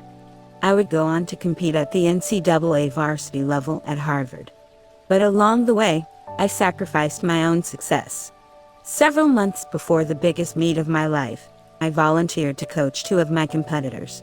I taught them new dives, critiqued their form, and revealed the secret of the rip entry, showing them how to disappear into the water at the end of a dive. They returned the favor by beating me at the state championships, by just a handful of points. At Let's Go, I was once again benefiting others at a personal cost. Although I was helping my clients save money, I was a pushover, losing revenues for the company and sacrificing my own commission. But the following week, I happened to meet a new assistant manager at Let's Go whose position was created as a result of the advertising revenue that my predecessor generated. The job made it possible for her to pay for school. It was the inspiration that I needed. I realized that my colleagues were depending on me. As a student, I didn't have a wife and children yet, but I could see myself as an agent on behalf of college students in search of jobs that would defray the cost of tuition and provide meaningful work experiences. I might be a doormat when lobbying solely for my own interests, but when I was representing the interests of students, I was willing to fight to protect them. Before a heated negotiation with a merciless French hotelier who demanded a discount, I thought about how the revenue could support job creation, which gave me the resolve to dig in my heels. I added a relational account. If I gave him a discount, it would only be fair to offer the same to our other clients, and I had a responsibility to be consistent. He ended up paying the full price. After 4 months, I had set company records by bringing in more than $600,000 in revenue, nearly doubling my predecessor's tally, and landing more than $230,000 from cold calls to new prospects. I sold the largest advertising package in company history, and our president announced at a banquet that I was one of the finest advertising associates ever to come through the company.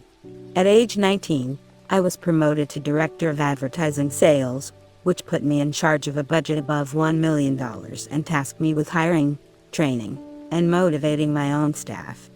Right after I was promoted, the internet bubble collapsed. More than a dozen clients went out of business before our advertising season even started, and 6 of our 10 biggest clients informed me that their advertising budgets had been slashed, so they wouldn't be able to renew. When all was said and done, Let's Go lost 22 loyal clients and 43% of the total budget from the previous year. The worst blow came when our largest client called. It was Michael, the vice president of the student travel agency that had purchased the record-setting package the previous year. "I'm very sorry to tell you this, because we love your product and value this relationship." Michael took a deep breath. "But due to budget constraints and a declining travel market, I'm not sure if we can afford to advertise this year at all. To even consider it, we'll need a major discount," knowing that many jobs depended on revenue from Michael's company. I became an advocate and pushed back. Because his rivals were pulling their ads, I told Michael it was an opportunity to gain a leg up on the competition, and what better time to invest than during a recession. He said he would check with his boss and get back to me. The following week, he called with bad news. He had authorization to advertise in our books only if he could have the same package as the prior year, and only with a 70% discount. This would slash his expenditure of just under $120,000 to below $40,000. While I was trying to figure out how much of a discount we could afford, I went to coach a diving practice. Sitting on the pool deck, it dawned on me that there was a major difference between diving and Let's Go. Individual sports involved zero-sum contests where helping competitors win meant that I would be more likely to lose. In business, though, when win was possible, my clients' interests didn't have to be at odds with my own. When I began to contemplate Michael's interests, I realized that he might value products to give away for free in his store. I learned from colleagues that our publishing contract gave Let's Go the rights to sell or license any content that didn't exceed 20 pages. So I offered him sponsorship of a new product, 20-page Let's Go travel booklets that he could hand out to customers. Customers would appreciate the free travel tips and might stay longer in the store or be more likely to return. Since the funds would come from his distribution budget rather than his advertising budget, he was able to consider the possibility. When I gave further thought to Michael's interests, I realized that the booklets would be more valuable to him if he could sponsor them exclusively, rather than featuring other companies' ads. We agreed on a mutually beneficial deal for exclusive sponsorship, and he ended up spending more than $140,000, topping my own previous record for the largest ad package in company history. Whereas advocacy and relational accounts enabled me to become more assertive in win-lose negotiations, it was perspective taking that helped me expand the pie and succeed in win-win negotiations. Ultimately, despite the dot-com bust, this approach led more than half of our renewal clients to increase their ad packages. Our team brought in more than $550,000 in profits, making it possible to increase the size of our staff and introduce new marketing initiatives. After months of hounding delinquent clients to send their payments, I became the only manager in recent history to bring in 100% of accounts receivable, leaving no bad debt. I was elected to the company's board of directors and earned the Manager of the Year award for leadership, commitment, and business acumen. The lessons I learned at Let's Go stuck with me, and I decided to spend the rest of my career teaching other givers what I had discovered about overcoming the doormat effect. For a number of years, researchers have known that successful negotiators tend to operate in an otherish fashion.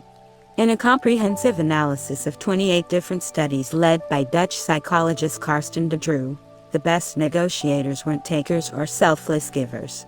The takers focused on claiming value.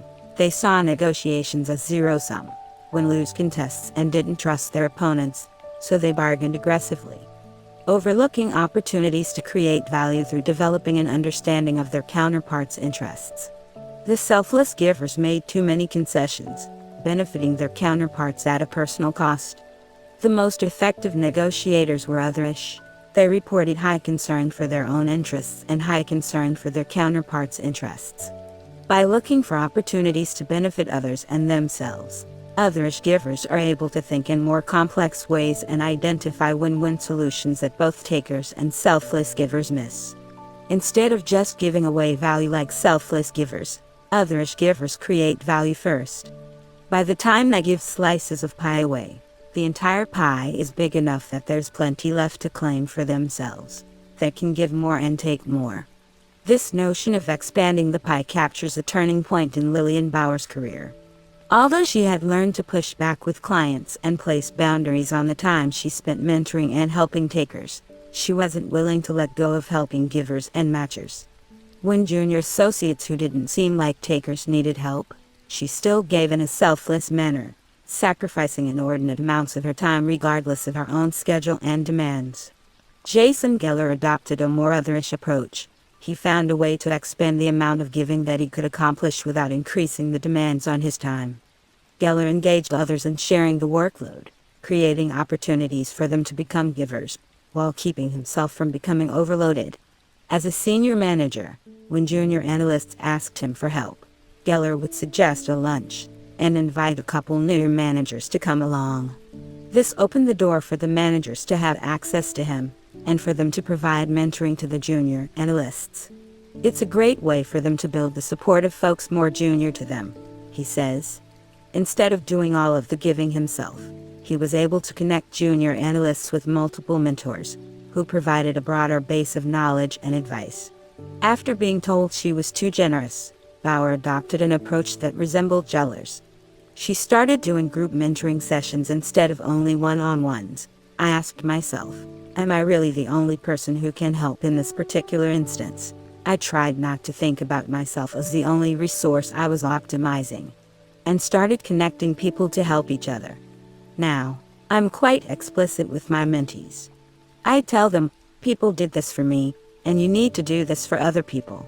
There is an expectation that when you receive that kind of generosity from people, you need to pay it forward. By deciding not to carry the burden alone, Bauer expanded the pie, enabling her giving to have a broader impact while protecting her own time. If you have a natural mix of givers, takers, and matchers in your company, Bauer says, you can do a lot to magnify the giver tendency, suppress the more aggressive taker tendencies, and shift the matchers toward giving. There's an energy and a satisfaction that you get out of it. In its own way, it's addictive. Instead of assuming that they're doomed to become doormats, successful givers recognize that their everyday choices shape the results they achieve in competitive, confrontational situations. The dangers lie less in giving itself, and more in the rigidity of sticking with a single reciprocity style across all interactions and relationships. As the psychologist Brian Little puts it, even if a style like giving is our first nature, our ability to prosper depends on developing enough comfort with a matching approach that it becomes second nature. Although many successful givers start from the default of trusting others' intentions, they're also careful to scan their environments to screen for potential takers. always ready to shift from feeling a taker's emotions to analyzing a taker's thoughts, and flex from giving unconditionally to a more measured approach of generous tit for tat.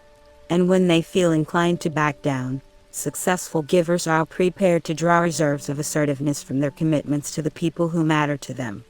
For Lillian Bauer, these shifts in strategy catalyzed a chump change. As Bauer learned to leverage her natural strengths in advocating for others and reading other people's motives, she adapted her behavior to invest in those on whom she could have the greatest influence and encourage them to give as well. The cumulative effect was that she transformed from a doormat into a successful giver. Even though her generosity initially slowed her rise to partner, she ended up getting there ahead of schedule. Lillian Bauer was one of the first members of her consulting class to make partner 8/ the Scrooge Shift, Y soccer team, a Fingerprint, and a name can tilt us in the other direction how selfish-soever man may be supposed. There are evidently some principles in his nature which interest him in the fortunes of others, and render their happiness necessary to him, although he derives nothing from it except the pleasure of seeing it. Adam Smith, father of economics, in 1993. A man named Craig Newmark left IBM after 17 years to take a computer security position at Charles Schwab in San Francisco. As a single guy new to the Bay Area, he was looking for ways to spice up his social life. In early 1995, he started emailing friends to share information about local arts and technology events.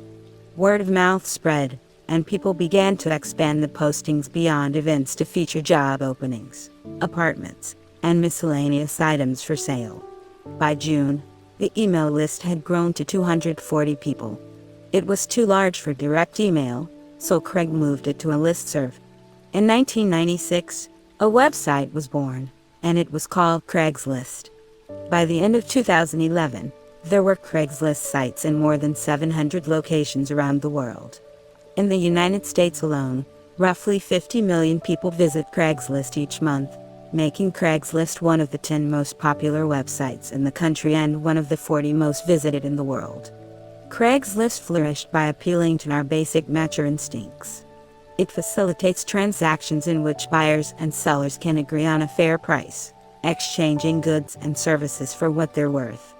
Fundamentally, Craigslist is about trading value in direct exchanges between people, creating a matcher's preferred even balance of give and take. We're not altruistic, Newmark writes.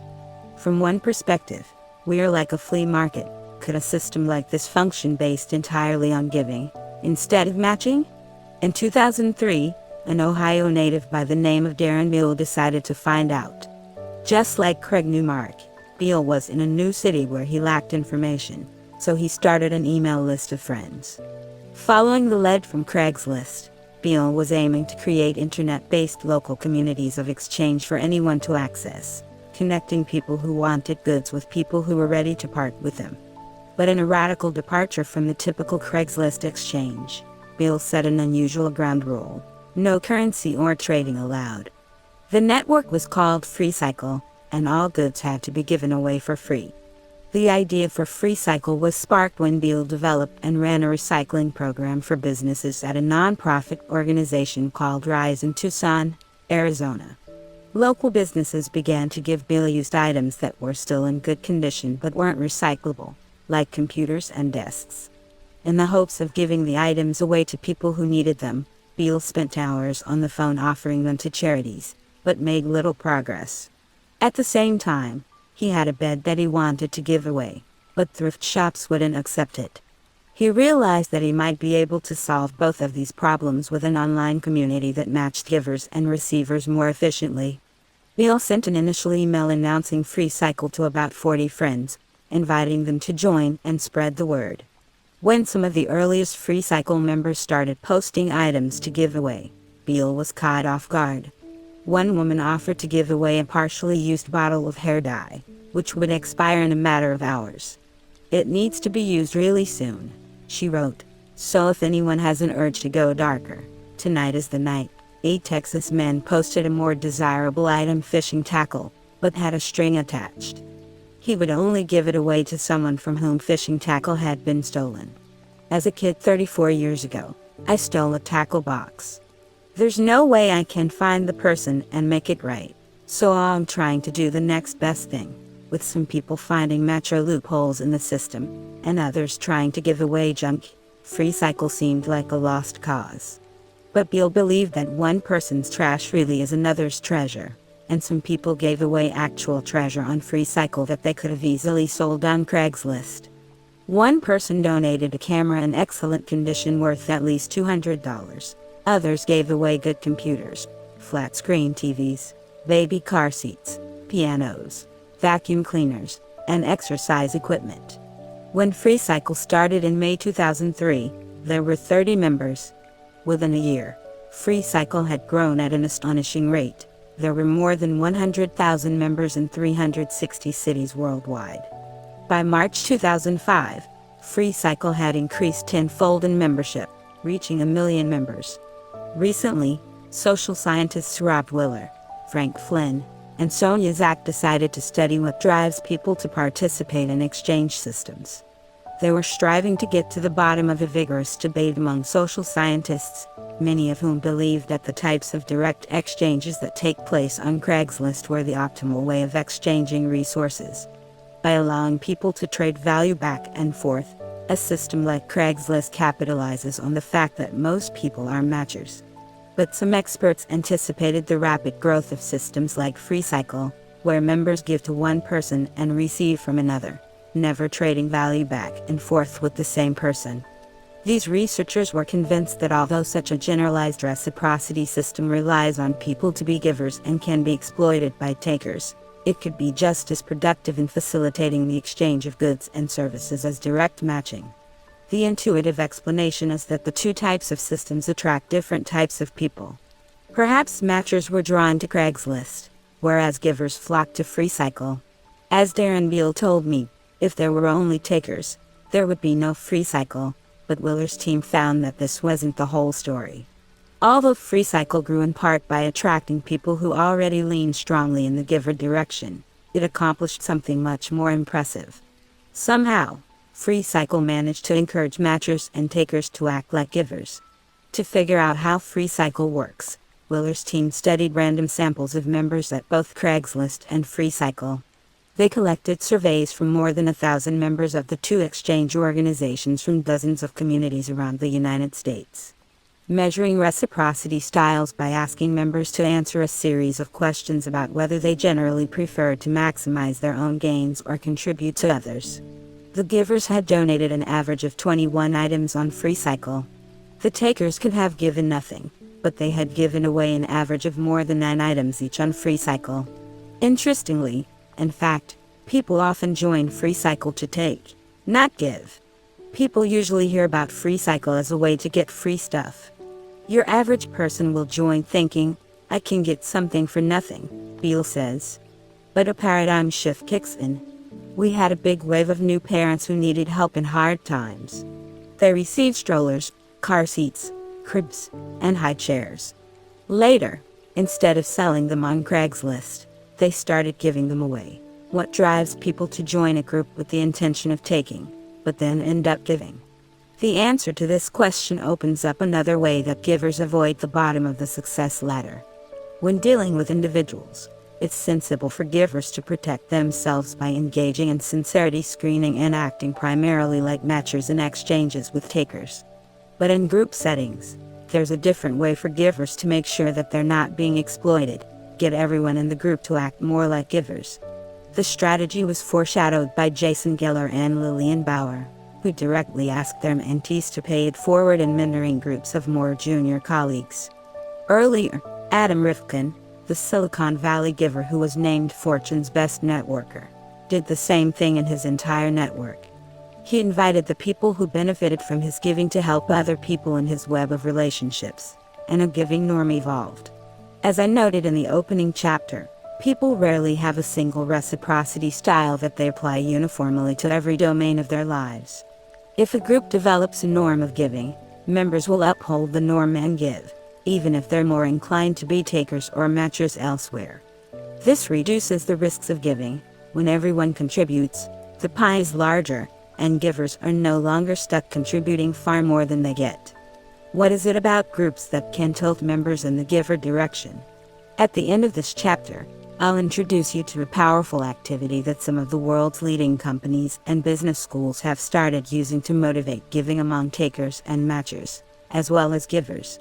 But first, by unpacking free cycles success in motivating matchers and takers to give, we can gain a deeper understanding of what individuals and organizations can do to foster greater levels of giving. The starting point is to ask why people give in the first place. The altruism debate. For nearly 40 years, two of the world's most distinguished psychologists have locked horns over whether the decision to give can be purely altruistic, or whether it's always ultimately selfish. Rather than debate philosophy, each has come to battle wielding a deadlier weapon, the psychological experiment. The defendant of pure altruism is C. Daniel Batson, who believes that we engage in truly selfless giving when we feel empathy for another person in need. The greater the need, and the stronger our attachment to the person experiencing it, the more we empathize. When we empathize with a person, we focus our energy and attention on helping him or her not because it will make us feel good but because we genuinely care. Batson believes that although some people feel empathy more intensely and frequently than others, virtually all humans have the capacity for empathy, even the most disagreeable of takers. As Adam Smith put it centuries ago, the emotion which we feel for the misery of others is by no means confined to the virtuous and humane, though they perhaps may feel it with the most exquisite sensibility. The greatest ruffian, the most hardened violator of the laws of society, is not altogether without it. The devil's advocate is Robert Cialdini, who argues that there's no such thing as pure altruism. He believes that human beings are frequently generous, giving, and caring. But he doesn't think these behaviors are entirely altruistic in origin. He believes that when others hurt, we hurt, and this motivates us to help. Cialdini's first challenge to Batson's claims was that when empathy leads us to help, it's not because our ultimate goal is to benefit the other person. He proposed that when others are in need, we feel distressed, sad, or guilty. To reduce our own negative feelings, we help. Cialdini accumulated an impressive body of studies suggesting that when people feel distressed, guilty, or sad toward another person in need, they help. Batson's rebuttal: it's true that people sometimes help to reduce negative feelings, but this isn't the only reason. And negative feelings don't always lead to helping. When we feel distressed, sad, or guilty, our ultimate goal is to reduce these negative feelings. In some cases, helping is the strategy that we choose. But in many cases, we can reduce our negative feelings in other ways, such as distracting ourselves or escaping the situation altogether. Batson figured out a clever way to tease apart whether empathy drives us to help because we want to reduce another person's distress or our own distress. If the goal is to reduce our own distress, we should choose whatever course of action makes us feel better. If the goal is to reduce another person's distress, we should help even when it's costly, and other courses of action would make us feel good. In one experiment, Batson and colleagues gave people a choice: watch a woman receive electric shocks or leave the experiment to avoid the distress. Not surprisingly, 75% left. But when they felt empathy for the woman, only 14% left. The other 86% stayed and offered to take the shocks in her place. And of the people who stayed to help, the ones who empathized the most strongly were willing to endure 4 times as many shocks as those who felt less empathy. Batson and colleagues demonstrated this pattern in more than half a dozen experiments. Even when people can reduce their negative feelings by escaping the situation, if they're feeling empathy, they stay and help anyway, at a personal cost of time and pain. On the basis of this evidence, Batson concluded that reducing bad feelings is not the only reason people help, and a comprehensive analysis of 85 different studies backed him. But Cialdini, one of the greatest social thinkers of our time, wasn't done yet. He acknowledged that empathy can drive helping. Feelings of concern and compassion certainly motivate us to act for the benefit of others at a personal cost. But he wasn't convinced that this reflects pure altruism. He argued that when we empathize with a victim in need, we become so emotionally attached that we experience a sense of oneness with the victim. We merge the victim into our sense of self. We see more of ourselves in the victim. And this is why we help. We are really helping ourselves. Quoting Adam Smith again, by the imagination we place ourselves in his situation. We conceive ourselves enduring all the same torments. We enter as it were into his body, and become in some measure the same person with him. And thence form some idea of his sensations, and even feel something. Cialdini and colleagues conducted numerous experiments supporting this idea. Empathy leads to a sense of oneness, or self-other overlap, and this leads to greater helping. Batson's team came back with another rebuttal, that is altruism. If we empathize with other people to the point of merging our own identities with theirs, we care about them as much as we care about ourselves.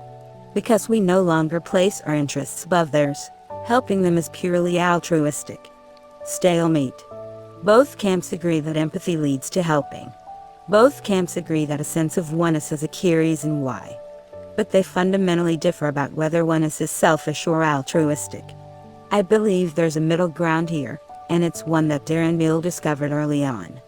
When he started FreeCycle, he wanted to keep used goods out of landfills by giving them away to people who wanted them. But he also had some personal interests at stake.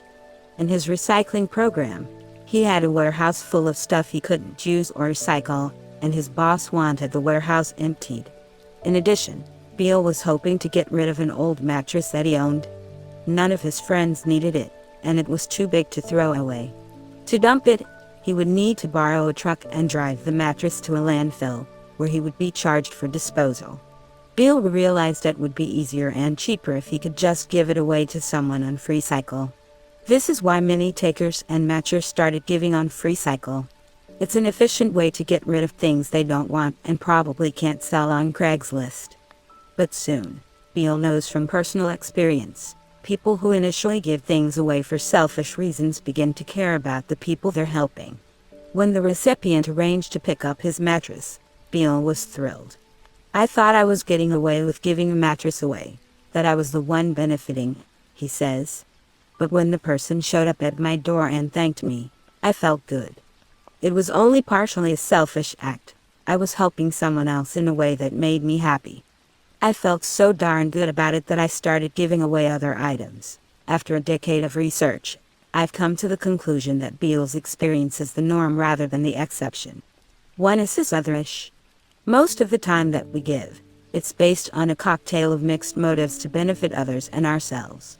Takers and matchers may be most likely to give when they feel they can advance others' interests and their own at the same time. As the primatologist Franz de Waal writes in The Age of Empathy, the selfish-unselfish divide may be a red herring. Why try to extract the self from the other, or the other from the self, if the merging of the two is the secret behind our cooperative nature? Consider Wikipedia, the online encyclopedia written for free by upwards of 3 million volunteers, with more than 100,000 of them contributing regularly. When asked why they write for Wikipedia, hardly any volunteers reported being involved for self-serving reasons, such as to make new contacts, build their reputations, reduce loneliness, or feel valued and needed. But the relatively altruistic value of helping others wasn't the sole factor they emphasized either. Wikipedia contributors aren't necessarily givers across the different domains of their lives, but they're volunteering their time to exhaustively summarize and cross-reference Wikipedia entries. Why? In a survey, 2 reasons dominated all others. They thought it was fun and they believed information should be free. For many volunteers, writing Wikipedia entries is otherish. It provides personal enjoyment and benefits others. Beale believes the otherish structure of FreeCycle is one of the major reasons that it grew so fast. Giving away items that we don't need, and benefiting others in the process, is the gift economy equivalent of Adam Rifkin's 5-minute favors, low cost to oneself coupled with potentially high benefit to others. It's noteworthy that FreeCycle's formal mission statement highlights 2 sets of benefits. Members can contribute to others and gain for themselves. The mission is to build a worldwide gifting movement that reduces waste, saves precious resources and eases the burden on our landfills while enabling our members to benefit from the strength of a larger community beyond this otherish structure. There's a central feature of a FreeCycle community that motivates people to start giving. A clue to the mechanism lies in the story of a French consultant who struggled for years to earn the trust of a potential client until he recognized the power of a sense of community. From enemies to allies, during the 2008 global financial crisis, one of the many companies to suffer was a French firm that I'll call Nouveau. Nouveau was headquartered in a small city in the middle of France that boasted a beloved soccer team. The founders had chosen the city as their headquarters in an effort to restore the city's glory, but the population was shrinking and profits were falling, and there was pressure to relocate to a larger city. Nouveau's executives decided to save headquarters with a dramatic reorganization.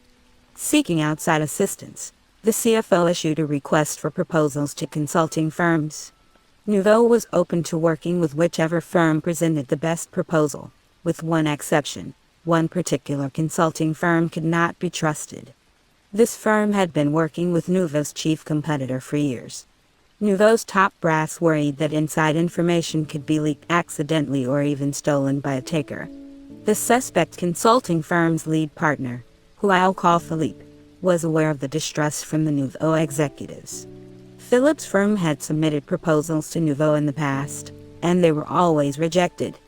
The consultants had repeatedly explained the firm's strict confidentiality policies, but the Nouveau executives didn't buy it.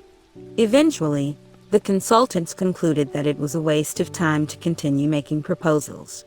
But Philippe was genuinely interested in contributing to Nouveau's success, so he led his team in preparing and submitting a proposal for the reorganization. Then they sat down to brainstorm. How can we prove to Nouveau that we're trustworthy? Philippe's firm was the last to pitch to Nouveau. At the pitch meeting, Philippe arrived at Nouveau's headquarters with 5 consultants in tow. They were escorted into a large room where 10 Nouveau executives sat across from them. Philippe's team presented the proposal, and the Nouveau executives were unmoved. "We like your proposal," one executive said, "but we can't trust you. Why should we enter into a relationship with you? How can we be sure that you will put our interests first?" Philippe reminded them of his firm's confidentiality policies and code of honor, reinforcing that its reputation hinged on upholding the highest standards for clients. But his promise fell on deaf ears. Philippe had run out of logical arguments, so he resorted to the only other ammunition that he had. He reached into his briefcase and pulled out the blue scarf of the city's famed soccer club. Donning the scarf as a symbol of hometown pride, he made a plea. "We've been trying to convince you for many years that our confidentiality policies can be trusted. Since we're not managing to say that with words, we'd like to show our commitment in a different way." The 5 members of Philippe's team followed suit, putting the soccer scarves around their necks. The Nouveau executives were surprised. They asked which partner would take the lead on the project. Philippe stepped up. "I am going to take the lead, and we will begin our work over the August break. I can commit to this because your headquarters is next to my home." A few hours later, Philippe's firm landed the project. The Nouveau executives had not known that Philippe was from their city. "This was a reorganization task," Philippe explains, "and having someone care about the city, and the people living in it, was a plus for the employees and the company. It was a bit of common ground. Common ground is a major influence on giving behaviors.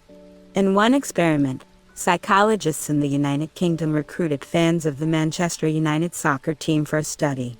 When walking from one building to another, the soccer fans saw a runner slip on a grass bank, where he fell holding his ankle and screaming in pain.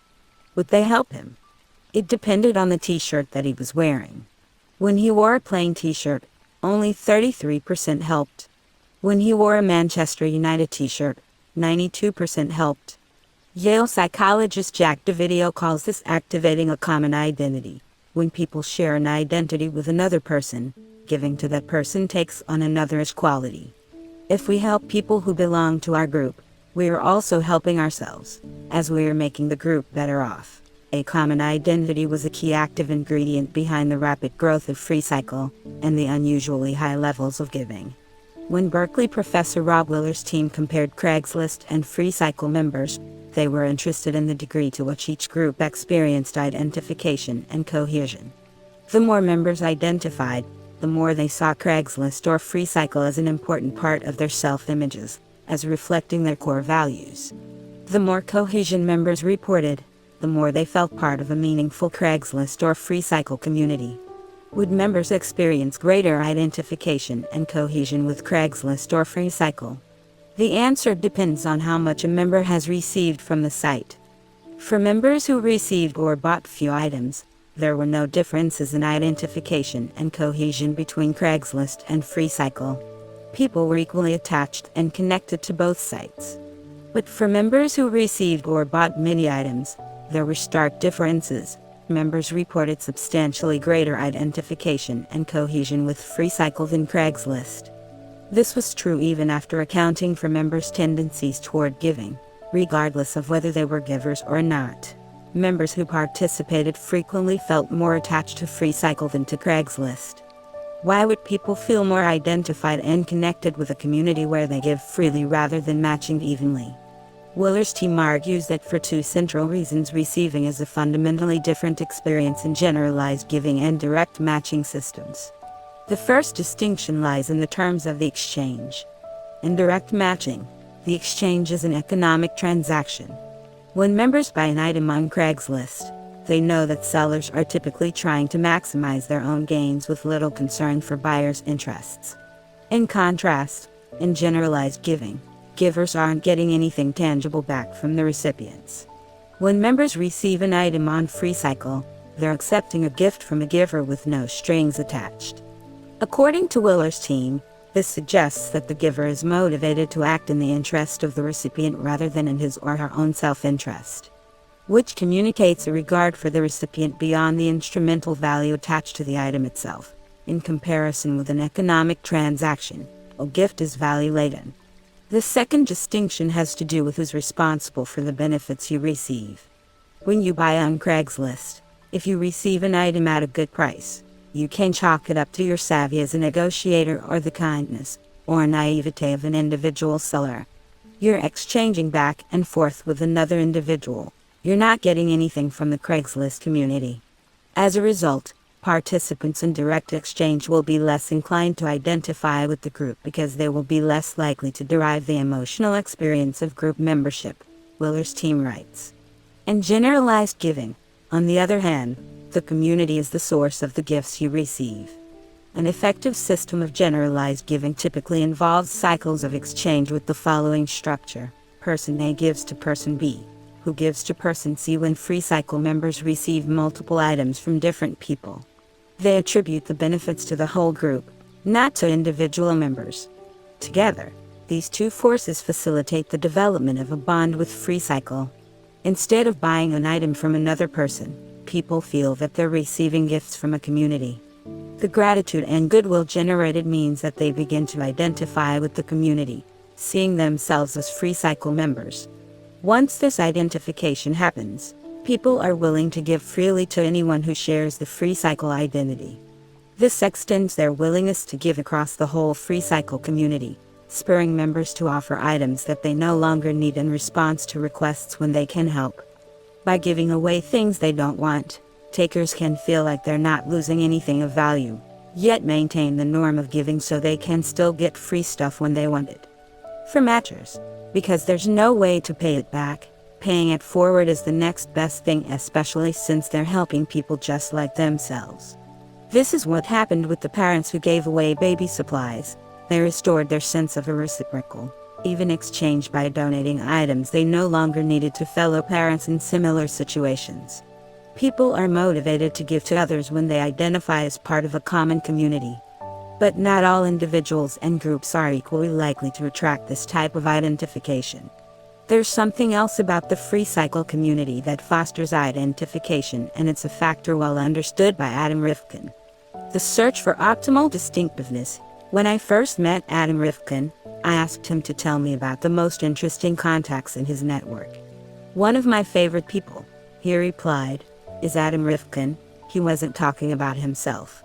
Adam Rifkin has developed a strong connection with another man named Adam Rifkin, a Hollywood writer, director, producer, and actor who has been a major contributor to films such as Detroit Rock City and He-Man.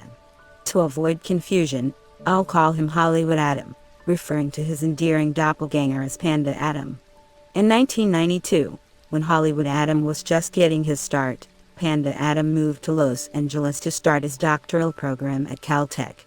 People would accidentally call Panda Adam when they were trying to reach Hollywood Adam. Panda Adam wanted to get in touch with Hollywood Adam to clear up the confusion, so he put his phone number on the internet. For 3 years, no one called. In 1996, Hollywood Adam was in New York, and a friend showed him Panda Adam's website. I knew nothing about the internet, and I was impressed with what he'd created. I'd been mistaken for him a number of times, so I called him right away. It was morning on the East Coast, and just after dawn on the West Coast. The piercing sound of a ringing phone woke a sleeping Panda Adam. Panda Adam groggily, "Hello, Hollywood Adam, Adam Rifkin. This is Adam Rifkin, Panda Adam. I've been waiting my whole life for this call." On the surface, they didn't have much in common. As far as they could tell, they weren't related. Panda grew up in New York. Hollywood grew up in Chicago. Panda was a software engineer. Hollywood was in film. But when they met face to face, they felt an instant bond. Hollywood Adam is a fascinating character, says Panda Adam. His career in Hollywood and mine in Silicon Valley have had more parallels than I would have guessed. Anytime somebody asks me for a connection in Hollywood, he's usually the person I start with. Hollywood Adam has made countless introductions to help people I know. Many people in Hollywood are narcissistic and self-centered, but Hollywood Adam is as good-natured and kind as they come. We kind of have the same philosophy. Panda Adam is a great guy, says Hollywood Adam. We have a similar sense of humor. We help each other without keeping score. Neither one of us ever gives it any thought.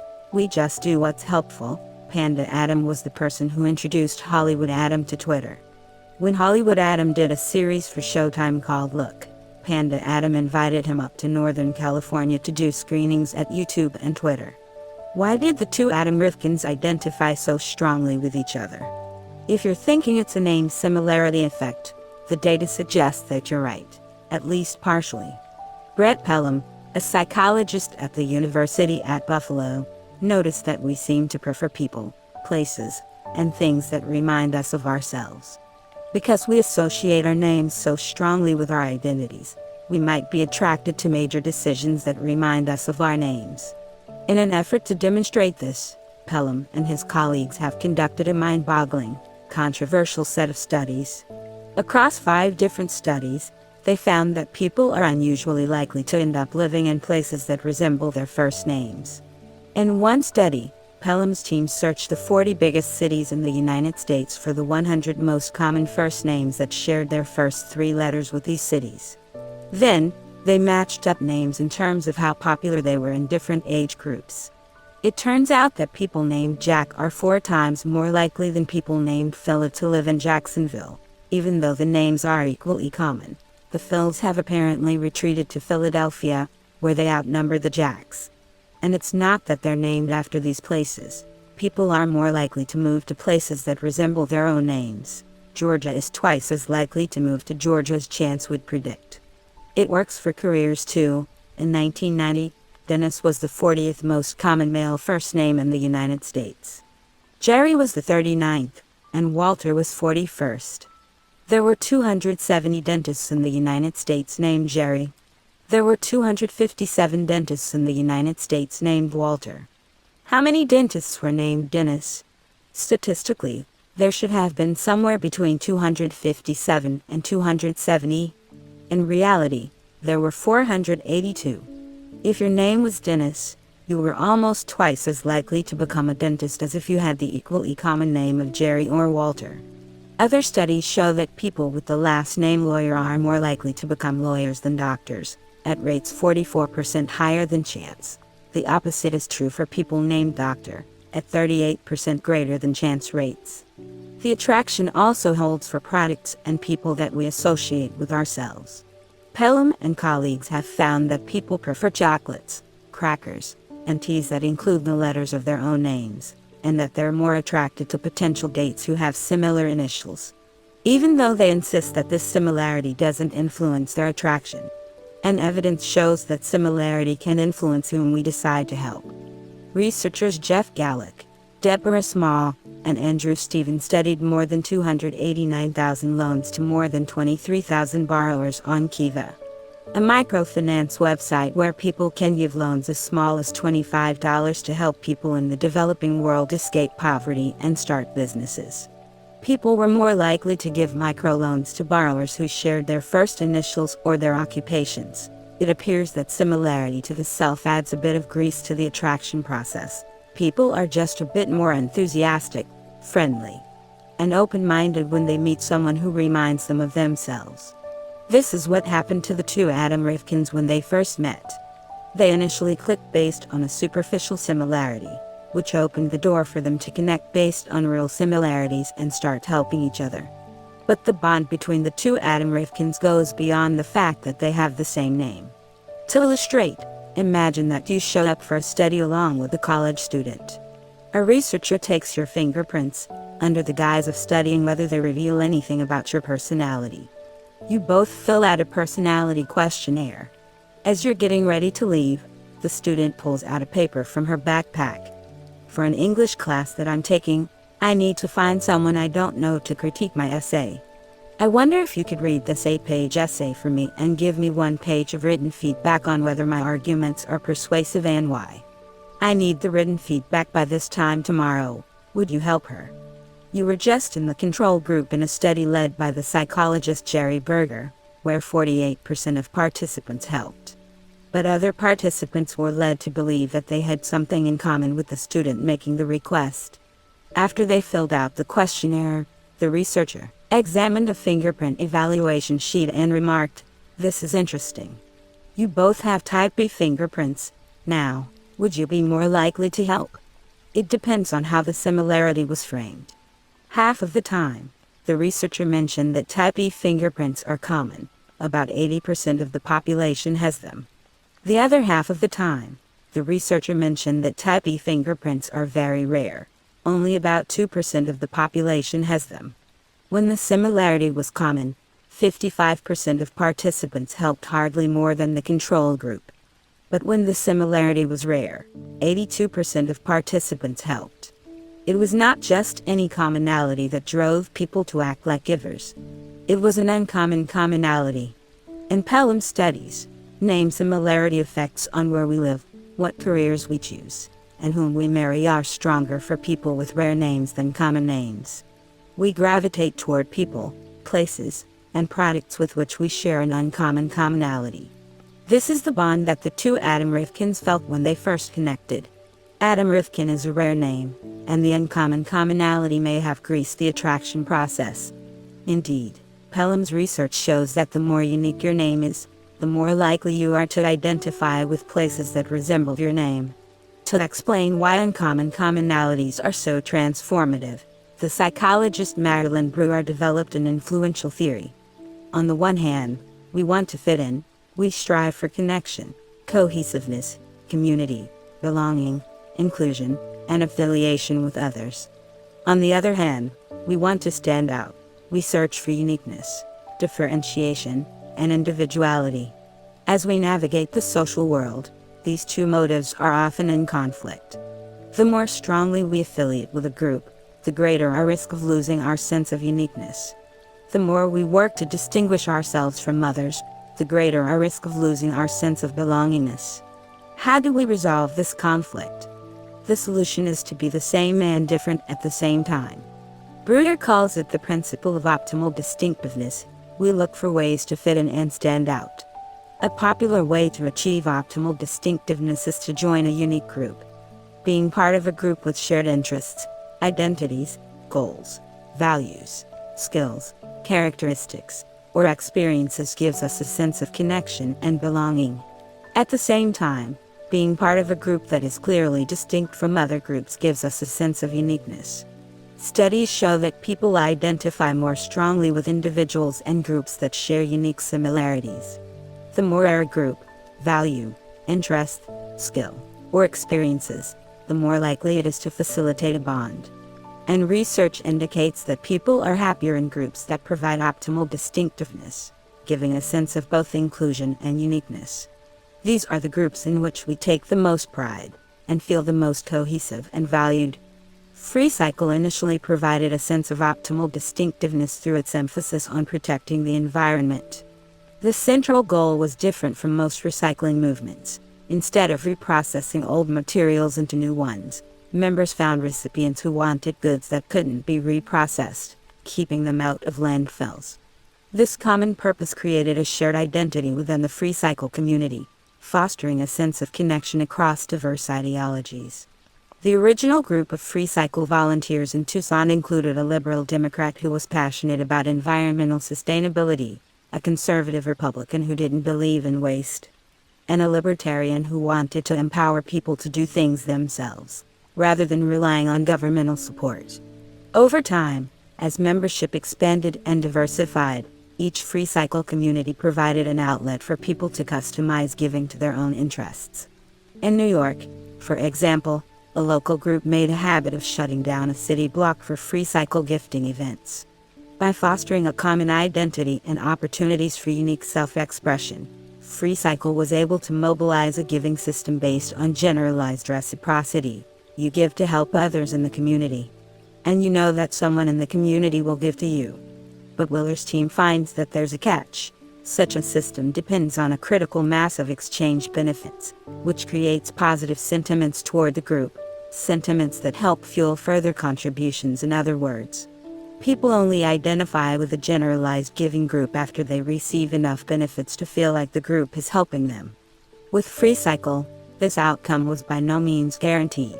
After all, if the givers on the site had been overwhelmed by takers looking for a free ride, the whole thing might never have gotten off the ground. How did Free Cycle accumulate that initial critical mass of giving and discourage free riding? Why Superman backfires and people conserve electricity.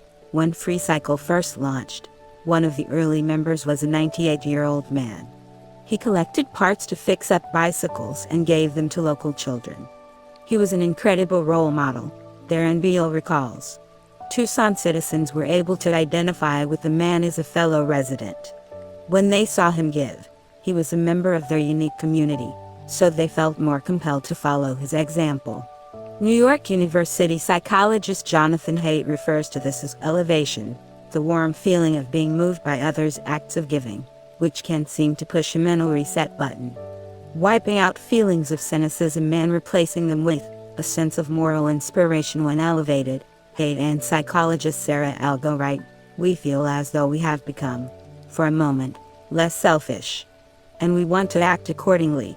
But it was more than just common identity that made this elderly man such an elevating role model. Consider an experiment by psychologists Leif Nelson and Michael Norton, who randomly assigned people to list either 10 features of a superhero or 10 features of Superman. When invited to sign up as community service volunteers, the group that listed superhero features was nearly twice as likely to volunteer as the Superman group. 3 months later, Nelson and Norton invited both groups to a meeting to kick off their volunteering. The people who had written about a superhero were 4 times more likely to show up than the people who had written about Superman. Thinking about a superhero 3 months earlier supported giving. In comparison, thinking about Superman discouraged giving. Why? When people think about the general attributes of superheroes, they generate a list of desirable characteristics that they can relate to themselves. In the study, for example, people wrote about how superheroes are helpful and responsible, and they wanted to express these giver values, so they volunteered. But when people think specifically about Superman, what comes to mind is a set of impossible standards, like those popularized in the TV series The Adventures of Superman: faster than a speeding bullet, more powerful than a locomotive, able to leap tall buildings in a single bound. No one can be that strong or heroic, so why bother trying? On Free Cycle, givers modeled a standard that seemed attainable. When members saw a 98-year-old man building bikes for kids, they knew they could do something too. When members saw people giving away items like clothes and old electronics, they felt it would be easy for them to do the same. The small acts of giving that started on Free Cycle made it easy and acceptable for other people to give small amounts. Indeed, Cialdini finds that people donate more money to charity when the phrase "even a penny will help" is added to a request. Interestingly, this phrase increases the number of people who give without necessarily decreasing the amount that they give. Legitimizing small contributions draws in takers, making it difficult and embarrassing for them to say no, without dramatically reducing the amount donated by givers. Although most people joined FreeCycle to get free stuff, this doesn't mean that taking was their primary reciprocity style. When people join a group, they look for cues about appropriate behavior. When new FreeCycle members saw similar others modeling low-cost acts of giving, it became natural for them to follow suit. By making giving visible, FreeCycle made it easy for people to see the norm. It's a powerful lesson, even more so when we realize how much the visibility of giving can affect reciprocity styles. In many domains of life, people end up taking because they don't have access to information about what others are doing.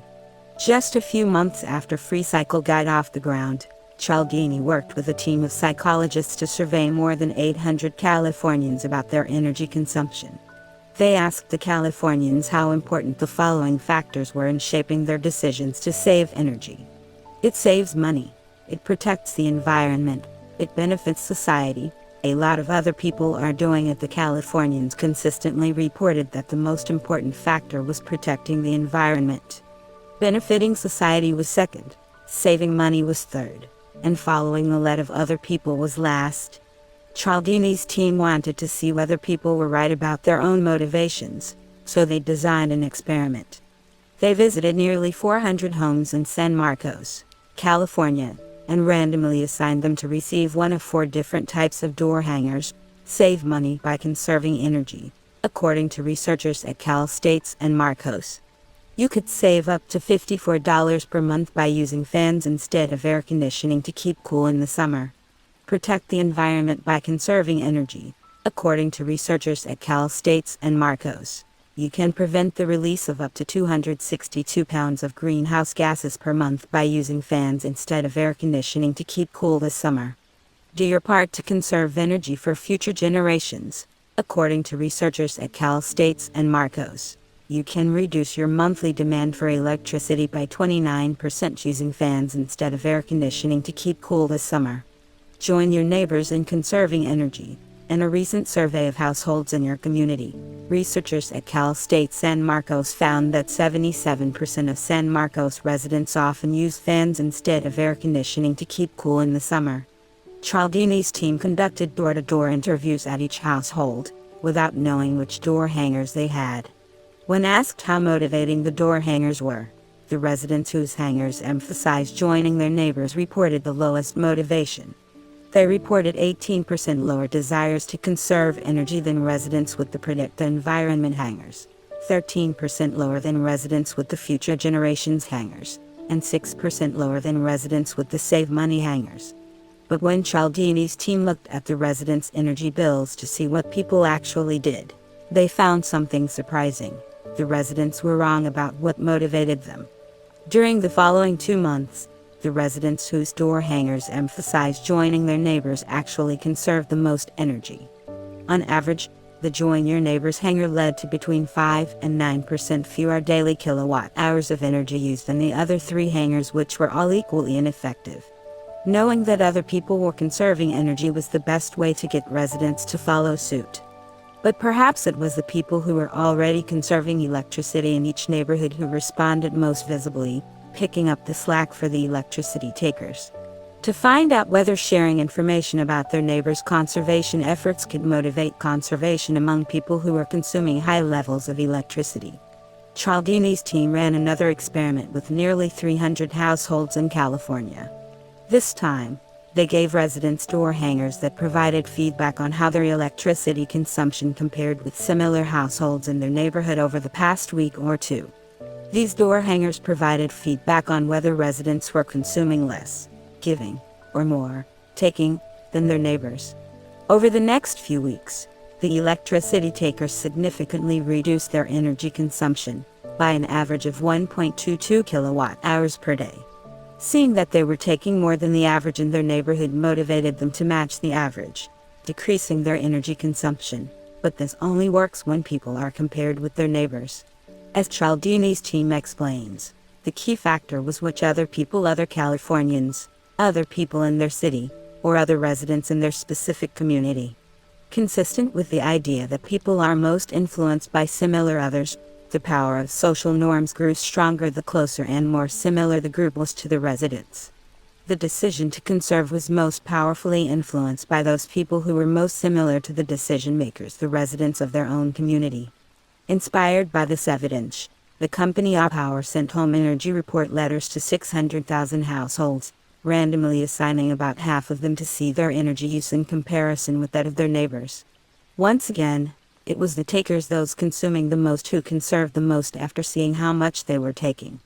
Overall, just showing people how they were doing relative to the local norm caused a dramatic improvement in energy conservation.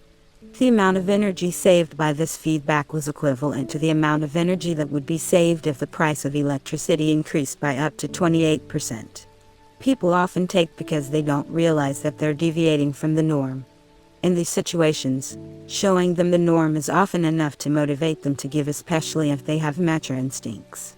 Part of the beauty of FreeCycle is that members have constant access to the norm. Every time a member offers to give something away, it's transparent. Others can see how frequent giving is, and they want to follow suit. Because FreeCycle is organized in local communities, members are seeing giving by their neighbors, which provides feedback on how their own giving stacks up relative to the local norm. Whether people tend to be givers, takers, or matchers, they don't want to violate the standards set by their neighbors, so they match. Today, according to Yahoo, only 2 environmental terms in the world are searched more often than FreeCycle: global warming and recycling. By the summer of 2012, FreeCycle had more than 9 million members in over 110 countries, expanding at a rate of 8,000 members every week. Many people still join with a taker mentality, hoping to get as much free stuff as possible. But receiving benefits from a group of local citizens who serve as role models for small acts of giving continues to create a common identity in FreeCycle communities, nudging many members in the giver direction. Together, the 9 million FreeCycle members give away more than 30,000 items a day, weighing nearly 1,000 tons. If you pile together the goods given away in the past year, they'd be 14 times taller than Mount Everest. As Charles Darwin once wrote, a tribe with many people acting like givers, who were always ready to aid one another and to sacrifice themselves for the common good, would be victorious over most other tribes. And this would be natural selection. When I learned about the success of FreeCycle, I began to wonder if these principles could play out in everyday life and an organization without an environmental focus. What would it take to create and sustain a giving system in a company or a school? The reciprocity ring. When I joined the faculty at Wharton, the world's oldest collegiate business school, I decided to try a giving experiment in my classroom. I announced that we would be running an exercise called the reciprocity ring, which was developed by University of Michigan sociologist Wayne Baker and his wife Charlotte Max. Each student would make a request to the class, and the rest of the class would try to use their knowledge, resources, and connections to help fulfill the request. The request could be anything meaningful in their professional or personal lives, ranging from job leads to travel tips. In a matter of minutes, I was facing a line of students, some cynical, others anxious. One student pronounced that the exercise wouldn't work, because there aren't any givers at Wharton. Givers study medicine or social work, not business. Another admitted that he would love advice from more experienced peers on strengthening his candidacy for consulting jobs, but he knew they wouldn't help him, since they were competing with him for these positions. Soon, these students watched in disbelief as their peers began to use their networks to help one another. A junior named Alex announced that he loved amusement parks, and he came to Wharton in the hopes of one day running Six Flags. He wasn't sure how to get started. Could anyone help him break into the industry?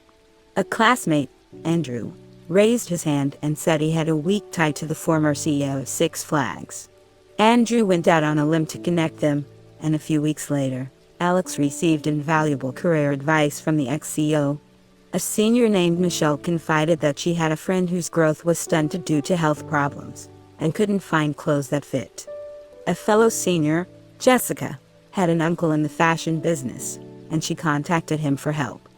3 months later, custom garments arrived at the doorstep of Michelle's friend. Wayne Baker has led reciprocity rings at many companies, from GM to Bristol-Myers Squibb.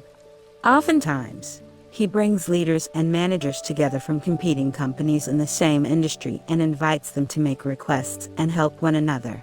In one session, a pharmaceutical executive was about to pay an outside vendor $50,000 to synthesize a strain of the PCS alkaloid. The executive asked if anyone could help find a cheaper alternative. One of the group members happened to have slack capacity in his lab and was able to do it for free. The reciprocity ring can be an extremely powerful experience. But Ahern, a group president at CH2M Hill, noted that leaders in his company are strong endorsers, not only because of the hundreds of thousands of annual dollar value, but because of the remarkable potential to advance the quality of our whole lives. Baker has asked executives to estimate the dollar value and time saved in participating for 2.5 hours. 30 people in an engineering and architectural consulting firm estimated savings exceeding $250,000 in 50 days. 15 people in a global pharmaceutical firm estimated savings of more than $90,000 in 67 days. Personally, after running the reciprocity ring with leaders, managers, and employees from companies such as IBM, Citigroup, Estée Lauder, UPS, Novartis, and Boeing, I've been amazed by the requests that have been fulfilled, from landing a coveted job at Google to finding a mentor to receiving autographed memorabilia from a child's favorite professional football player. But before this happens, just as my Wharton students did, many participants question whether others will actually give them the help that they need. Each time, I respond by asking whether they might be underestimating the givers in their midst. In a study by researchers Frank Flynn and Vanessa Bonds, people learned that they would be approaching strangers in New York City and asking them to fill out a survey. The participants estimated that only 1 out of every 4 people would say yes. In reality, when the participants went out and asked, 1 out of every 2 said yes. In another study in New York City, when participants approached strangers and asked them to borrow a cell phone, they expected 30% to say yes, but 48% did. When people approached strangers, said they were lost and asked to be walked to a nearby gym, they expected 14% to do it, but 43% did. And when people needed to raise thousands of dollars for charity, they expected that they would need to solicit donations from an average of 210 people to meet their fundraising goals, anticipating an average donation under $50. They actually hit their goals after approaching half as many people on average. It only required 122 people, whose donations were over $60 each. Why do we underestimate the number of people who are willing to give? According to Flynn and Bonds, when we try to predict others' reactions, we focus on the costs of saying yes, overlooking the costs of saying no. It's uncomfortable, guilt-provoking, and embarrassing to turn down a small request for help. And psychological research points to another factor equally powerful and deeply rooted in American culture that causes people to believe there aren't many givers around them. Workplaces and schools are often designed to be zero-sum environments, with forced rankings and required grading curves that pit group members against one another in win-lose contests. In these settings, it's only natural to assume that peers will lean in the taker direction, so people hold back on giving. This reduces the actual amount of giving that occurs, leading people to underestimate the number of people who are interested in giving. Over time, because giving appears to be uncommon, people with giver values begin to feel that they're in the minority. As a result, even when they do engage in giving behaviors, people worry that they'll isolate themselves socially if they violate the norm, so they disguise their giving behind purely self-interested motives. As early as 1835, after visiting the United States from France, the social philosopher Alexis de Tocqueville wrote that Americans enjoy explaining almost every act of their lives on the principle of self-interest. He saw Americans help one another and freely give part of their time and wealth for the good of the state, but was struck by the fact that Americans are hardly prepared to admit that these acts were driven by a genuine desire to help others. I think that in this way they often do themselves less than justice, he wrote. A century and a half later, the Princeton sociologist Robert Wuthnow interviewed a wide range of Americans who chose helping professions, from cardiologists to rescue workers. When he asked them to explain why they did good deeds, they referenced self-interested reasons, such as "I like the people I was working with" or "it gets me out of the house." They didn't want to admit that they were genuinely helpful, kind, generous, caring, or compassionate. We have social norms against sounding too charitable with outrights, such that we call people who go around acting too charitable bleeding hearts, do-gooders. In my experience, this is what happens in many businesses and universities. Plenty of people hold giver values, but suppress or disguise them under the mistaken assumption that their peers don't share these values. As the psychologists David Craig and Richard Crutchfield explained many years ago, this creates a situation where no one believes, but everyone thinks that everyone believes. Consider a 2011 survey of Harvard freshmen. They consistently reported that compassion was one of their top values, but near the bottom of Harvard's values. If many people personally believe in giving, but assume that others don't, the whole norm in a group or a company can shift away from giving. Ideas can have profound effects even when they are false, when they are nothing more than ideology, writes the psychologist Barry Schwartz. These effects can arise because sometimes when people act on the basis of ideology, they inadvertently arrange the very conditions that bring reality into correspondence with the ideology. When people assume that others aren't givers, they act and speak in ways that discourage others from giving, creating a self-fulfilling prophecy. As a structured form of giving, the reciprocity ring is designed to disrupt this self-fulfilling prophecy. The first step is to make sure that people ask for help. Research shows that at work, the vast majority of giving that occurs between people is in response to direct requests for help. In one study, managers described times when they gave and received help. Of all the giving exchanges that occurred, roughly 90% were initiated by the recipient asking for help. Yet when we have a need, we are often reluctant to ask for help. Much of the time, we are embarrassed, we don't want to look incompetent or needy, and we don't want to burden others. As one Wharton dean explains, the students call it game face. They feel pressure to look successful all the time. There can't be any chinks in their armor, and opening up would make them vulnerable in the reciprocity ring. Because everyone is making a request, there's little reason to be embarrassed. By making requests explicit and specific, participants provide potential givers with clear direction about how to contribute effectively. As in Free Cycle, the reciprocity ring often starts with givers stepping up as role models for contributions. But in every reciprocity ring, there are likely to be many matchers and some people who prefer to operate as takers. For a generalized giving system to achieve sustainable effectiveness, as in Free Cycle, these matchers and takers need to contribute. Otherwise, the givers will end up helping everyone while receiving little in return, placing themselves at risk for getting burned or burning out. Do matchers and takers step up? Because people often present meaningful requests in reciprocity rings, many matchers are drawn in by empathy. When I heard a powerful CEO's voice tremble as he sought advice and connections to fight a rare form of cancer, the empathy in the room was palpable. I was surprised by how much I wanted to help, one financial services executive confides. My job requires me to be very task-focused and financially oriented. I didn't expect to care that much, especially about a stranger I'd never met. But I really felt for his need, and wanted to do whatever I could to contribute and fulfill his request. 99 Even when they don't empathize, matchers still end up making plenty of contributions. It's very difficult to act like a pure matcher in the reciprocity ring, since it's unlikely that the people you help will be the same people who can help fulfill your request. So the easiest way to be a matcher is to try to contribute the same amount that other people do. The reciprocity ring creates a miniature version of Panda, Adam Rifkin's network. Participants are encouraged to do 5-minute favors for anyone else in the group. To make sure that every request is granted, participants need to make multiple contributions, even to people who haven't helped them directly. By giving more than they take, participants amplify the odds that everyone in the group will have their requests fulfilled, much like Panda Adam setting a pay-it-forward norm in his network. But what about the takers?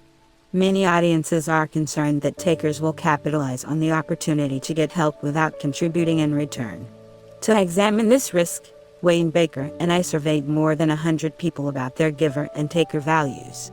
Then they participated in the reciprocity ring, and we counted the number of contributions they made. As expected, the givers made significantly more contributions than the takers. The givers averaged 4 contributions each. Surprisingly, though, the takers were still quite generous, averaging 3 contributions each. Despite valuing power and achievement far more than helping others, the takers gave 3 times more than they got. The reciprocity ring created a context that encouraged takers to act like givers, and the key lies in making giving public. Takers know that in a public setting, they'll gain reputational benefits for being generous and sharing their knowledge, resources, and connections. If they don't contribute, they look stingy and selfish, and they won't get much help with their own requests. Being altruistic is often seen as good, and being greedy or selfish is not, writes Duke behavioral economist Dan Ariely with 2 colleagues. So giving is a way to signal to others that one is good. Research shows that givers usually contribute regardless of whether it's public or private, but takers are more likely to contribute when it's public.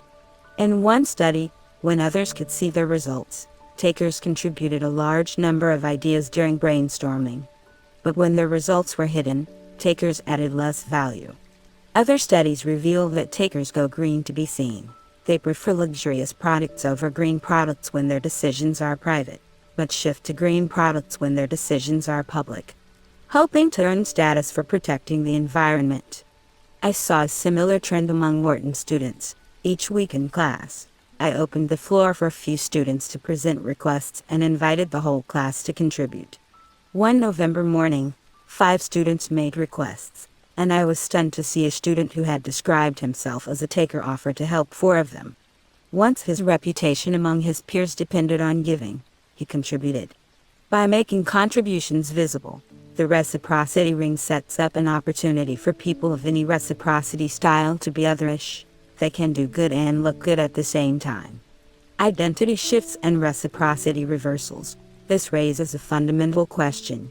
Does a generalized giving system like Free Cycle or the reciprocity ring motivate takers to become better fakers, or can it actually turn takers into givers?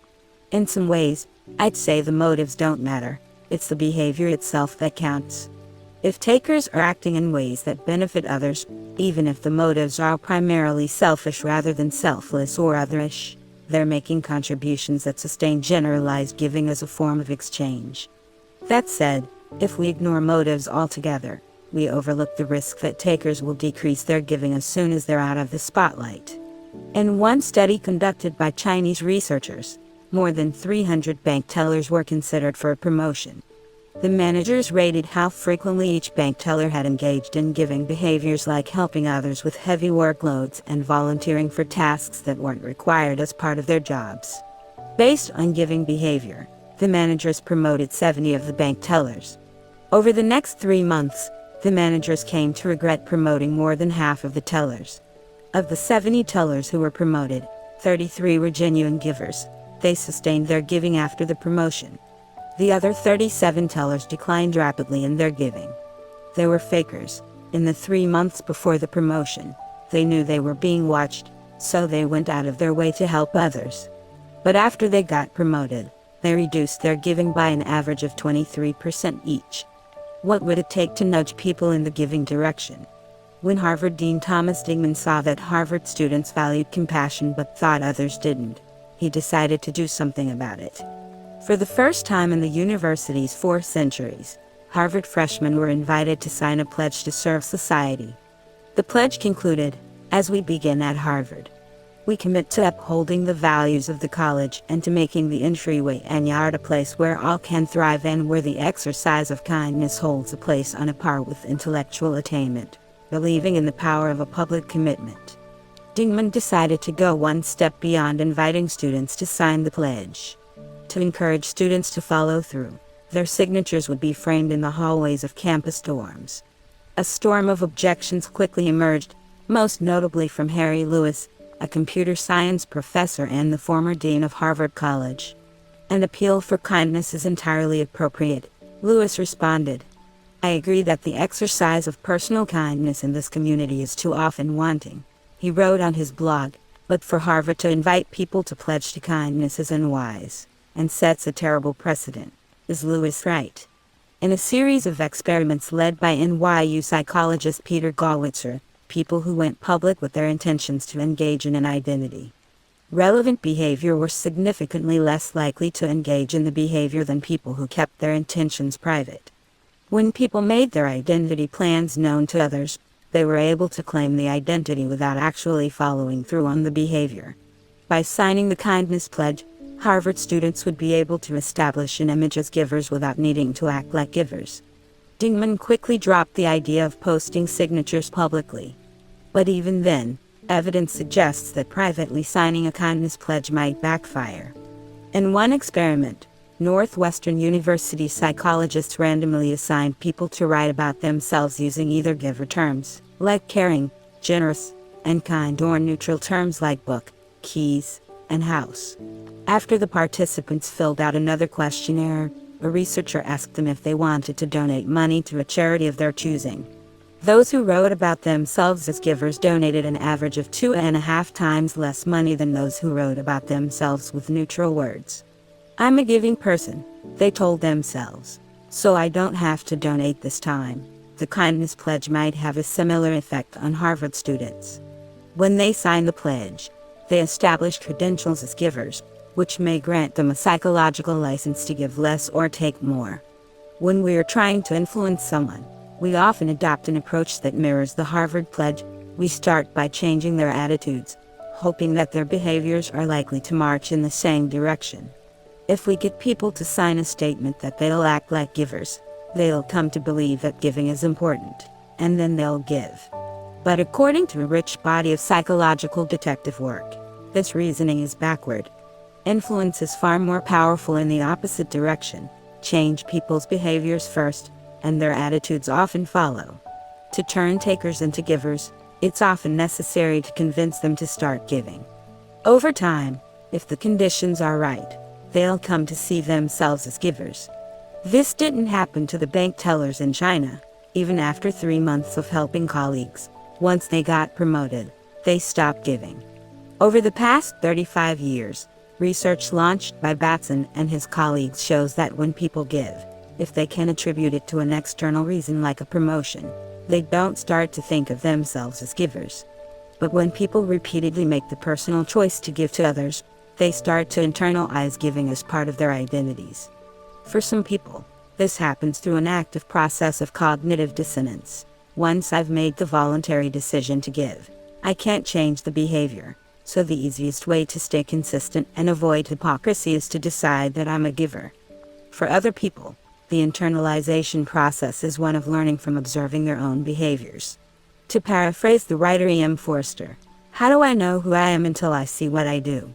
In support of this idea, studies of volunteering show that even when people join a volunteer organization to advance their own careers, the longer they serve and the more time they give, the more they begin to view the volunteering role as an important aspect of their identities. Once that happens, they start to experience a common identity with the people they're helping, and they become givers in that role. Research documents a similar process inside companies, as people make voluntary decisions to help colleagues and customers beyond the scope of their jobs. They come to see themselves as organizational citizens. Part of the wisdom behind Free Cycle and the reciprocity ring is that both of these generalized giving systems encourage giving while maintaining a sense of free choice. Although there's a strong norm of giving, it's entirely up to each participant to decide what to give and whom to help. When my Wharton class went through the reciprocity ring, as different students chose their own ways to give and peers to help, a distinctive common identity began to develop. "This is a unique group of people at Wharton that cares about each other," one student said. Although the students were competing for the same jobs in management consulting and investment banking, they started helping one another prepare for interviews, sharing tips and offering advice. After the class ended, a group of students took the initiative to start an alumni listserv so that they could continue helping one another. According to one student, because of the emphasis on the benefit of giving and helping in our shared community, I'd be far more comfortable and likely to ask for, and probably receive, help from a random member of the alumni group than my other groups. At the end of the semester, the cynical student who had questioned whether there were any givers at Wharton quietly approached me. Somehow, he said, everyone in the class became intrinsically motivated to give, and it transcends the class itself. 9/out of the shadows. Some people, when they do someone a favor, are always looking for a chance to call it in. And some aren't, but they're still aware of it, still regard it as a debt. But others don't even do that. They're like a vine that produces grapes without looking for anything in return, after helping others. They just go on to something else. We should be like that Marcus Aurelius, Roman emperor, a number of years ago, an imposing figure made his mark on the sports world. Well over 6 feet tall and 200 pounds, Derek Sorensen was a tough, aggressive competitor who struck fear into the hearts of his opponents. He led his NCAA team to a national championship and went on to play in the pros. After his career was cut short by an injury, he was courted by the finest professional teams in his sport to become a contract negotiator. He would be wheeling and dealing with players and agents in the hopes of building a world-class team. To sharpen his bargaining skills, Derek enrolled in a negotiation course at a leading business school. During each class session, he had the chance to practice negotiating in a variety of roles, ranging from a pharmaceutical executive trying to buy a manufacturing plant to a condo developer in a heated dispute with a carpenter. In one of his earliest negotiations, Derek bought a property as a real estate investment, and in top-taker form, he persuaded the listing agent to sell at a price that went directly against her client's interests. On an icy winter evening, Derek played the role of one of 4 fishermen who ran competing businesses. They were overfishing to the point that the resource would become extinct, and they sat down to discuss how they should handle the dilemma. One negotiator suggested that they should split the maximum total fishing in 4 equal parts. Another proposed a different way of matching based on equity rather than equality. Since some of them were running larger operations than others, they should each reduce their fishing by 50%. They all agreed that this was a fair solution, and the meeting was adjourned. Now, it was up to each negotiator to make an individual decision about whether to honor the agreement and how much to fish. 2 of the negotiators stuck to their commitments, reducing their fishing by 50%. The third operated like a giver. She reduced her fishing by 65%. The group was all set to keep the resource intact, but Derek chose not to reduce his fishing at all. He took as much as he could, actually increasing his fishing total and decimating the other 3 entrepreneurs.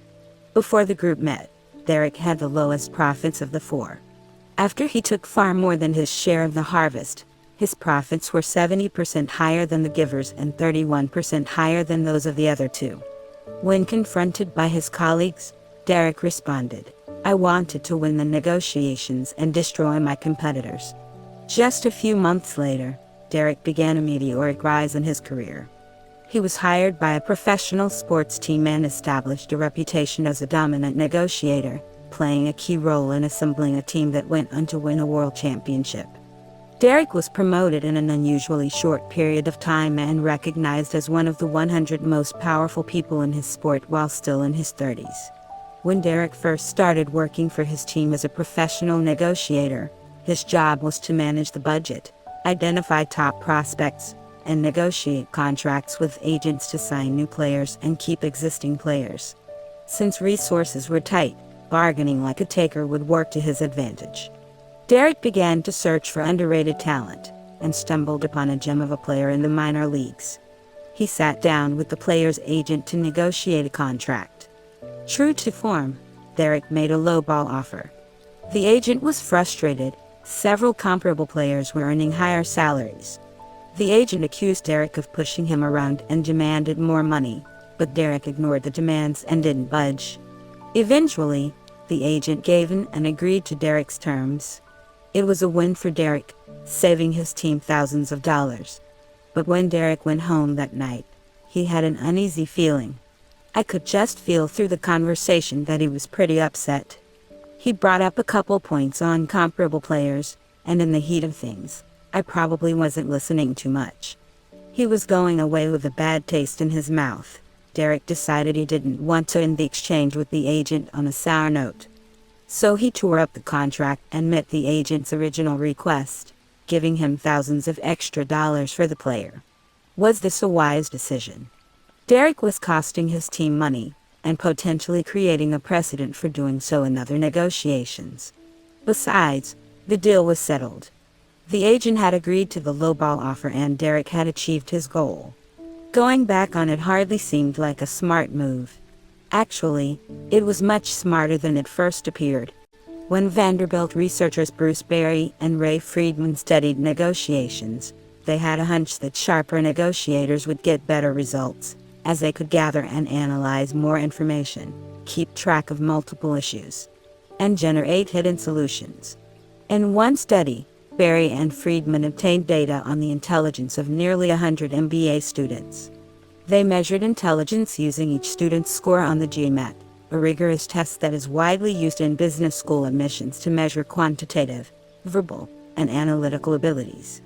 The participants negotiated in pairs, playing either the developer of a new mall or the representative of a potential store to anchor the mall. After they finished negotiating, they submitted their final agreements, and two experts assessed the value of the deal to each party. As expected, the joint gains were highest when both parties were very intelligent. Berry and Friedman broke down each party's gains, expecting to find that the smarter negotiators got better deals for themselves. But they didn't. The brightest negotiators got better deals for their counterparts. The smarter negotiator appears to be able to understand his or her opponent's true interests and thus to provide them with better deals at little cost to him or herself. Berry and Friedman write, "The more intelligent you are, the more you help your counterpart succeed." This is exactly what Derek did when he gave the agent more money for the minor league player. He was giving in another way that was low cost to him but high benefit to the agent and the player. A few $1,000s was small potatoes to his team, but very significant to the player. What drove Derek to shift in the giver direction? Shortly before the negotiation with the agent, Derek had gained a window into something that mattered deeply to him, his reputation. At the end of the negotiation course, every participant submitted votes for negotiation awards.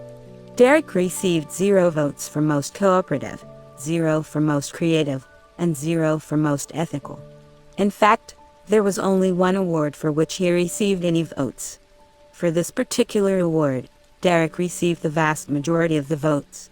He was the landslide winner for most ruthless. But Derek achieved something more memorable that week. He became the only student in business school history to be voted the most ruthless negotiator in a class that he never took.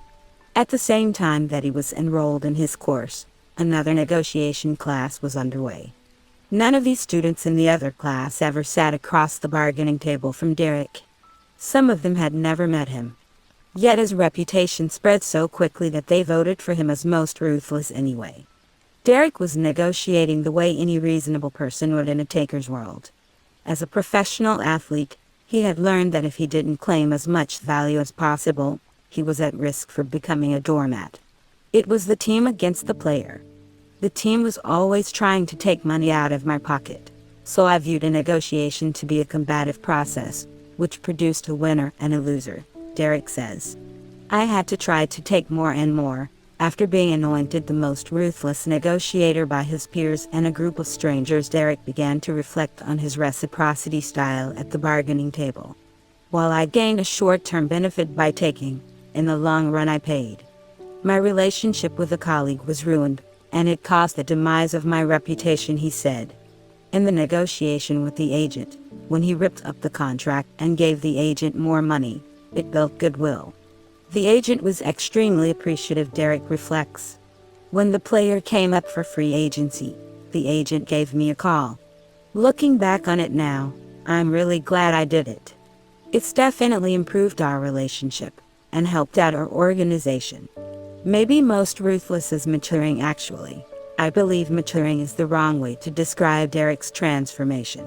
Maturation implies a process of growth and development, but in a sense, Derek was actually taking a step backward to express core values that he had embraced for years away from the bargaining table. Long before he ever negotiated like a taker, his peers perceived him as a generous, helpful person who would make time for anyone who asked. He spent countless hours providing advice to colleagues who were interested in sports management careers and mentoring young athletes who aspired to follow in his footsteps. Growing up, he was elected captain of virtually every team on which he played, from elementary school through high school, all the way through college. He even became captain as a rookie on his first professional team. Players twice his age respected his commitment to putting the team's interests ahead of his own. At the bargaining table, Derek's transition wasn't about learning a new set of values. It was about developing the confidence and courage to express an old set of values in a new domain. I believe this is true for most people who operate like matchers professionally, and my hope is that others like Derek won't wait for a most ruthless award to start finding ways to act in the interest of others at work. For Derek these days, a signature form of giving is helping opposing teams gather information about players. Even though they're competing in a zero-sum sport, he shares knowledge to help rival teams make good decisions about players who have been on his team in the past. On the field, I want to beat up opposing teams. But off the field, I'm always trying to help them out. Today, Derek attributes his success in building a championship-winning professional sports team to his shift from taking toward giving. Yet he still worries about what will happen if people outside his inner circle find out about his shift in the giver direction. In fact, Derek Sorensen is a pseudonym. Before sharing his story, he asked me to disguise his identity. I don't want it to get out there that I've given more money than I needed to a player, he says. These fears persist among many successful givers, but they're not insurmountable. Consider Shirian Pless, the financial services executive from the opening chapter who hid the fact that kindness and compassion emerged as her top strengths. When I originally asked her to tell her story, like Derek, she only agreed under the condition that she would remain anonymous. 6 months later, she changed her mind. I've started an underground campaign of givers coming out of the closet, she said. Being a giver has contributed to my personal and professional success. It's liberating to talk about it. I'm not afraid anymore. What changed her mind? When Shirian first recognized her giver attributes, she was focused on the risks. People expected her to be tough and results-oriented, and might see giving as a sign of weakness. But when she started taking a close look around her company, she was struck by the realization that all of her professional role models were givers. Suddenly, her frame of reference shifted. Instead of just seeing givers at the bottom, she recognized a surprising number of givers at the top. This isn't what we usually notice when we glance up at the horizon at successful people. By and large, because of their tendencies toward powerful speech and claiming credit, successful takers tend to dominate the spotlight. But if you start paying attention to reciprocity styles in your own workplace, I have a hunch that you'll discover plenty of givers achieving the success to which you aspire. Personally, the successful people whom I admire most are givers, and I feel that it's my responsibility to try and pass along what I've learned from them. When I arrived at Wharton, my charge was to teach some of the world's finest analytic minds to become better leaders, managers, and negotiators. I decided to introduce them to reciprocity styles, posing the question that animated the introduction to this book. Who do you think ends up at the bottom of the success ladder? The verdict was nearly unanimous: givers. When I asked who rises to the top, the students were evenly split between matchers and takers. So I chose to teach them something that struck them as heretical. You might be underestimating the success of givers, I told them. It's true that some people who consistently help others without expecting anything in return are the ones who fall to the bottom. But the same orientation toward giving, with a few adjustments, can also enable people to rise to the top. Focus attention and energy on making a difference in the lives of others, and success might follow as a byproduct. I knew I was fighting an uphill battle, so I decided to prove them wrong. This book is that proof. Although many of us hold strong giver values, we are often reluctant to express them at work. But the growth of teamwork, service jobs, and social media has opened up new opportunities for givers to develop relationships and reputations that accelerate and amplify their success. We've covered evidence that givers can rise to the top across a stunningly diverse range of occupations, from engineering to medicine to sales. And remember when Peter Odette, the Australian financial advisor, seemed to be wasting hours of his time by driving out to help a poor scrap metal worker manage his money. The client turned out to be the wealthy owner of the scrap metal business, resulting in major gains for Peter's firm, but the story doesn't end there.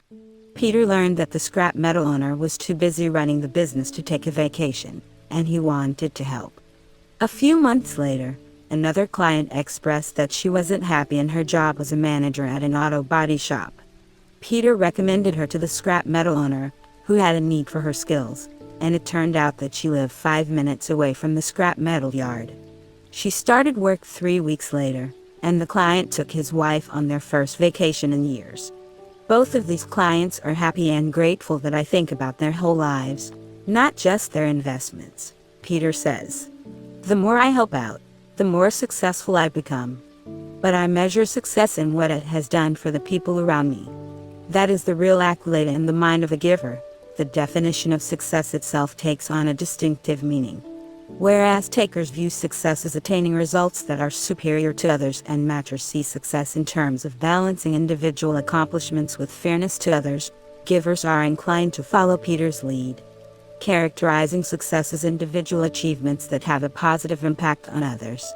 Taking this definition of success seriously might require dramatic changes in the way that organizations hire, evaluate, reward, and promote people. It would mean paying attention not only to the productivity of individual people but also to the ripple effects of this productivity on others. If we broadened our image of success to include contributions to others along with individual accomplishments, people might be motivated to tilt their professional reciprocity styles toward giving. If success required benefiting others, it's possible that takers and matchers would be more inclined to find otherish ways to advance personal and collective interests simultaneously. The connection between individual and collective success underlies every story of successful givers in this book. As an entrepreneur, Adam Rifkin built his network of influential people by trying to help everyone he met, launching successful companies and enabling thousands of colleagues to find jobs, develop skills, and start productive businesses along the way. As a venture capitalist, David Hornick invested in lucrative companies and fortified his reputation by helping aspiring entrepreneurs create better pitches and gain funding for their startups. As a comedy writer, George Meyer earned Emmys and established a reputation as the funniest writer in Hollywood while elevating the effectiveness of and opening doors for the people who collaborated with him on Army Men and The Simpsons. In the classroom, C.J. Skinder earned dozens of teaching awards while inspiring a new generation of students, seeing their potential and motivating them to achieve this potential. And Connery Callahan sustained her energy and was nominated for a National Teaching Award after she started a nonprofit to help underprivileged children prepare for college. In healthcare, Kildare Escoto and Nancy Phelps rose to the top of their company's sales revenue charts by striving to help patients. In consulting, Jason Geller and Lillian Bauer made partner early by virtue of the contributions that they made through mentoring and developing others, which in turn enriched the knowledge of junior colleagues. In politics, Abraham Lincoln became president, and built a legacy as one of the greatest leaders in world history by helping his rivals earn coveted political positions. This is what I find most magnetic about successful givers. They get to the top without cutting others down, finding ways of expanding the pie that benefit themselves and the people around them.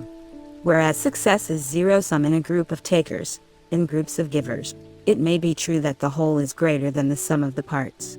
Armed with this knowledge, I've seen some people become more strategic matchers, helping others in the hopes of developing the relationships and reputations necessary to advance their own success.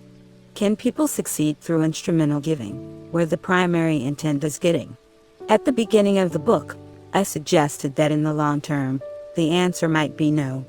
There's a fine line between giving and clever matching, and this line blurs depending on whether we define reciprocity styles by the actions themselves, the motives behind them, or some combination of the two.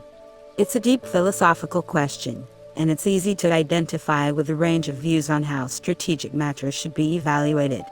On the one hand, even if the motives are mixed, helping behaviors often add value to others, increasing the total amount of giving in a social system. On the other hand, as we saw with kindling, our behaviors leak traces of our motives. If recipients and witnesses of our giving begin to question whether the motives are self-serving, they're less likely to respond with gratitude or elevation. When strategic matchers engage in disingenuous efforts to help others primarily for personal gain, they may be hoisted by their own petard. Fellow matchers may withhold help, spread negative reputational information, or find other ways to impose a taker tax. To avoid those consequences, would-be matchers may be best served by giving in ways that they find enjoyable, to recipients whose well-being matters to them. That way, even if they don't reap direct or karmic rewards, matchers will be operating in a giver's mindset, leading their motives to appear and become more pure. Ultimately, by repeatedly making the choice to act in the interest of others, strategic matchers may find themselves developing giver identities, resulting in a gradual drift in style toward the giving end of the reciprocity spectrum. We spend the majority of our waking hours at work. This means that what we do at work becomes a fundamental part of who we are. If we reserve giver values for our personal lives, what will be missing in our professional lives? By shifting ever so slightly in the giver direction, we might find our waking hours marked by greater success, richer meaning, and more lasting impact. Actions for impact. If you're interested in applying the principles in this book to your work or your life, I've compiled a set of practical actions that you can take.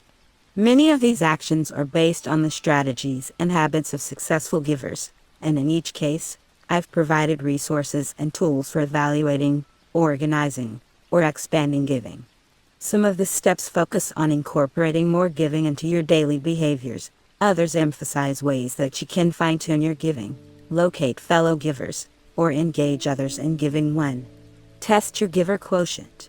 We often live in a feedback vacuum, deprived of knowledge about how our actions affect others. So that you can track your impact and assess your self-awareness, I've designed a series of free online tools. Visit www.givingtake.com to take a free survey that tests your giver quotient. Along with filling out your own survey, you can invite people in your network to rate your reciprocity style, and you'll receive data on how often you're seen as a giver, taker, and matcher too. Run a reciprocity ring. What could be achieved in your organization, and what giving norms would develop if groups of people got together weekly for 20 minutes to make requests and help one another fulfill them. For more information on how to start a reciprocity ring in your organization, visit Cheryl and Wayne Baker's company, Humax, www.humaxnetworks.com, which offers a suite of social networking tools for individuals and organizations. They've created materials to run a reciprocity ring in person and a ripple effect tool for running it online. People typically come together in groups of 15 to 30. Each person presents a request to the group members, who make contributions.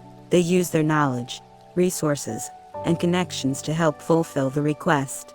Another startup, Favo.rs, http://favo.rs, has created an online marketplace where people can make and fulfill requests for help. 3. Help other people craft their jobs or craft yours to incorporate more giving. People often end up working on tasks that aren't perfectly aligned with their interests and skills. A powerful way to give is to help others work on tasks that are more interesting, meaningful, or developmental.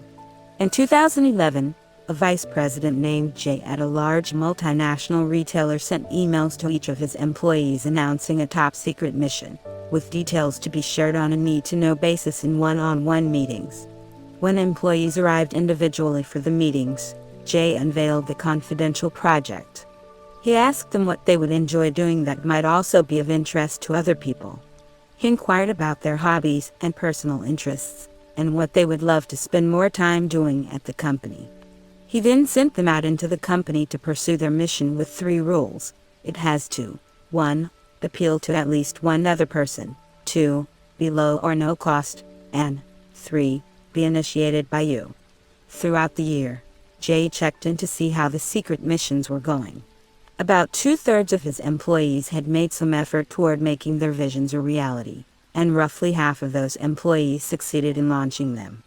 One of Jay's favorite missions resulted in a book club where employees read books and discussed topics that were of personal interest and relevance to their jobs. People had permission to do all of that stuff before I ever asked that question, Jay reflects. But somehow, asking that question in my role gives people permission to pursue their interests in a way they didn't have before. It's planting seeds, with some percentage of them turning into real initiatives. These seeds have bloomed for many of his employees, and for Jay as well. In 2012, he was selected to become the vice president of HR for a major division of his company, where he's responsible for more than 45,000 employees. In the secret missions, Jay encouraged his employees to engage in job crafting, a concept introduced by Amy Erzisniewski and Jane Dutton, management professors at Yale and the University of Michigan, respectively. Job crafting involves innovating around a job description, creatively adding and customizing tasks and responsibilities to match personal interests and values. A natural concern is that people might craft their jobs in ways that fail to contribute to their organizations. To address this question, Amy, Justin Berg, and I partnered with Jennifer Kurkowski and Brian Well, who run a people and innovation lab at Google. In a study across the United States and Europe, we randomly assigned Google employees working in sales, finance, operations, accounting, marketing, and human resources to a job crafting workshop. The employees created a map of how they'd like to modify their tasks, crafting a more ideal but still realistic vision of their jobs that aligned with their interests and values. 6 weeks later, their managers and coworkers rated them as significantly happier and more effective. Many Google employees found ways to spend more time on tasks that they found interesting or meaningful. Some delegated unpleasant tasks, and others were able to customize their jobs to incorporate new knowledge and skills that they wanted to develop.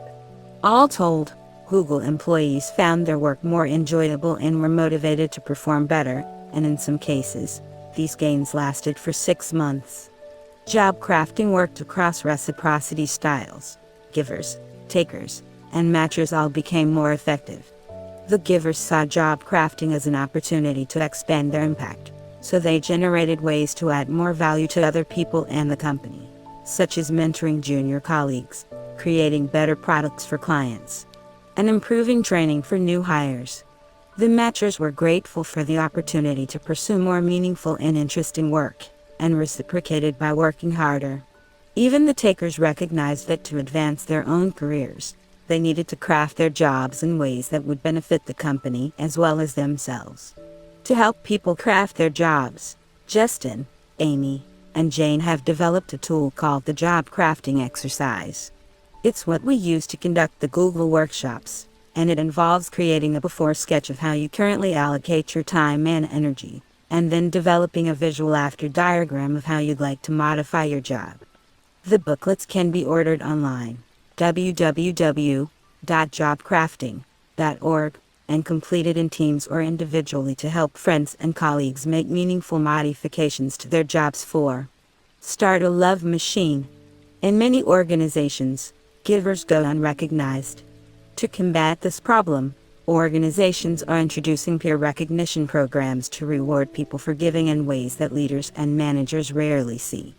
A Mercer study found that in 2001, about 25% of large companies had peer recognition programs, and by 2006, this number had grown to 35%, including celebrated companies like Google, Southwest Airlines, and Zappos.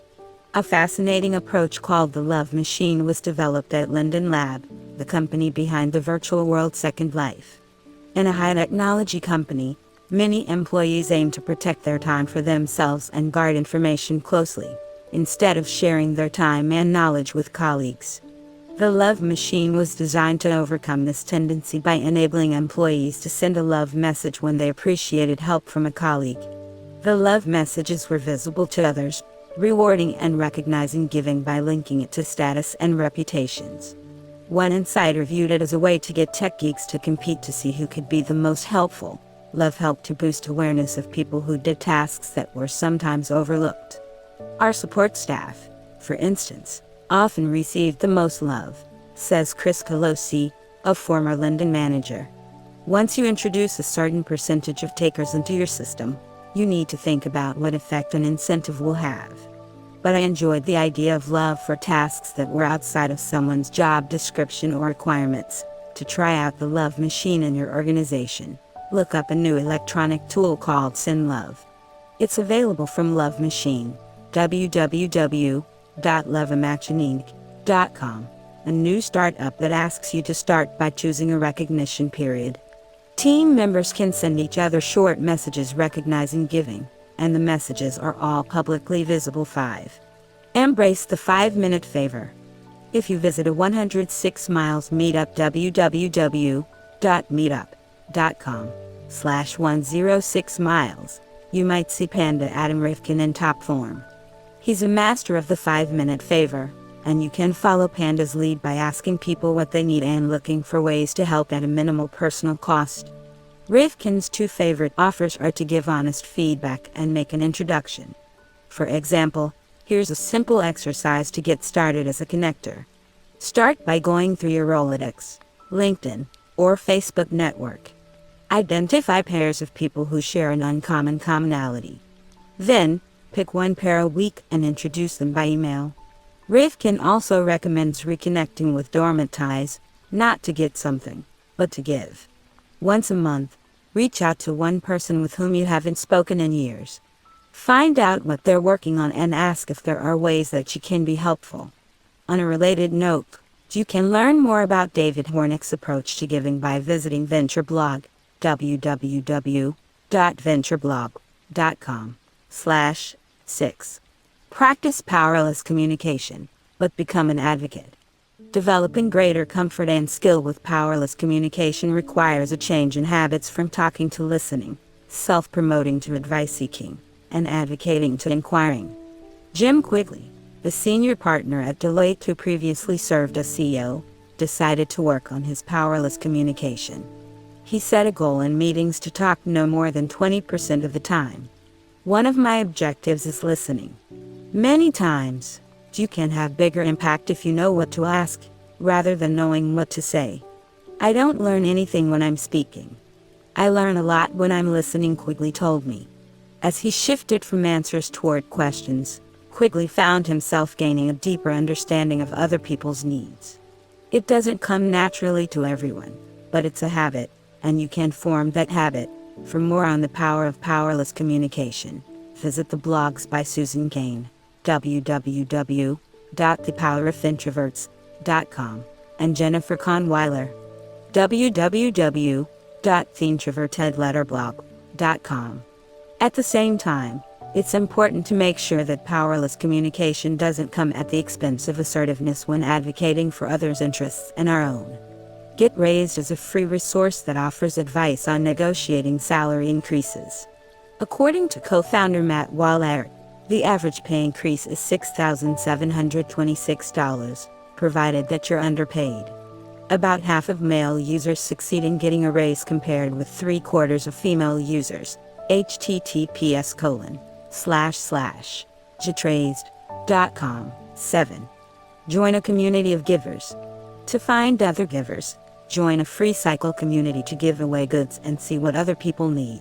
www.freecycle.org. Another inspiring community of givers is Service Space. www.servicespace.org, the home of a series of giftivism initiatives started by Nipun Mehta. Headquartered in Berkeley, California, Service Space has over 400,000 members and sends over 50 million emails a year. Yet they still operate by 3 rules: no staff, no fundraising, and no strings attached. Through Service Space, Nipun has created a platform for people to increase their giver quotients, divided into 3 categories: gift economy projects, inspirational content, and volunteer and nonprofit support. One of the gift economy projects is Karma Kitchen, where the menu has no prices. When the bill arrives, it reads $0 and contains just 2 sentences. Your meal was a gift from someone who came before you. To keep the chain of gifts alive, we invite you to pay it forward for those who dine after you. Another gift economy project is helpothers.org, which collects stories of people playing giver tag. do something anonymously for someone else, and leave a smile card inviting them to pay it forward. 66 Nippon describes how one woman at a Fortune 500 company went to get a drink from the vending machine and put extra change in with a note. Your drink has been paid for by someone you don't know. Spread the love. Then, she brought in donuts and left another smile card behind. A guy noticed this trend, and he decides to send an email to the whole building, Nippon says, laughing. The guy writes, I've been trying to track them down for a long time, and I think it's between floors 2 and 3. Now everybody's on alert for kindness, and a bunch of people start doing it on the Service Space website. You can order smile cards, help support non-profit causes, subscribe to the weekly newsletter, or add a thought-provoking list of ways to give, such as paying the toll for the person behind you or thanking people for helping you by writing a complimentary note to their boss. The more you give, the more you want to do it as do others around you. It's like going to the gym, Nippon says. If you've been working out your kindness muscles, you get stronger at it. Another impressive initiative is Hope Mob, billed as the place where generous strangers unite to bring immediate hope to people with pressing needs all over the world. http hopemob.org. For ideas about how to organize your own group of people to perform random acts of kindness, see the initiatives underway at Extreme Kindness in Canada. http://extremekindness.com and the Kindness Offensive in the UK. http://thekindnessoffensive.com. The Kindness Offensive is a group of people who strive to be aggressively helpful, organizing some of the grandest random acts of kindness in human history. They've provided a toy for every child in a hospital in London, given away 500,000 pancakes, distributed tons of giveaways at festivals around Britain, provided free medical supplies and housing support to families in need, and hosted tea parties for elderly people, obtained an electric guitar for a 10-year-old boy, and landed free front row seats and behind the scenes training at the Moscow Circus for a father hoping to surprise his daughter. It may be no coincidence that the founder's name is David Goodfellow. You might also be intrigued by BNI. www.bni.com, Ivan Misner's business networking organization with the motto of Givers Gain, as well as the Go Giver community. www.vegagiver.com/community a group of people who read the Go Giver fable by Bob Berg and John David Mann, and decided that giving would be a powerful way to live their professional lives. 8. Launch a personal generosity experiment. If you'd rather give on your own, try the Good 30-Day Challenge. www.good-is/post/the-good-30-day-challenge-become-a-good-citizen. Each day for a month, GoD suggests a different way to give. For more examples of random acts of kindness, check out Sasha Dichter's 30-Day Generosity Experiment. http://sashadichter.wordpress.com and Ryan Garcia's Year of Daily Random Acts of Kindness.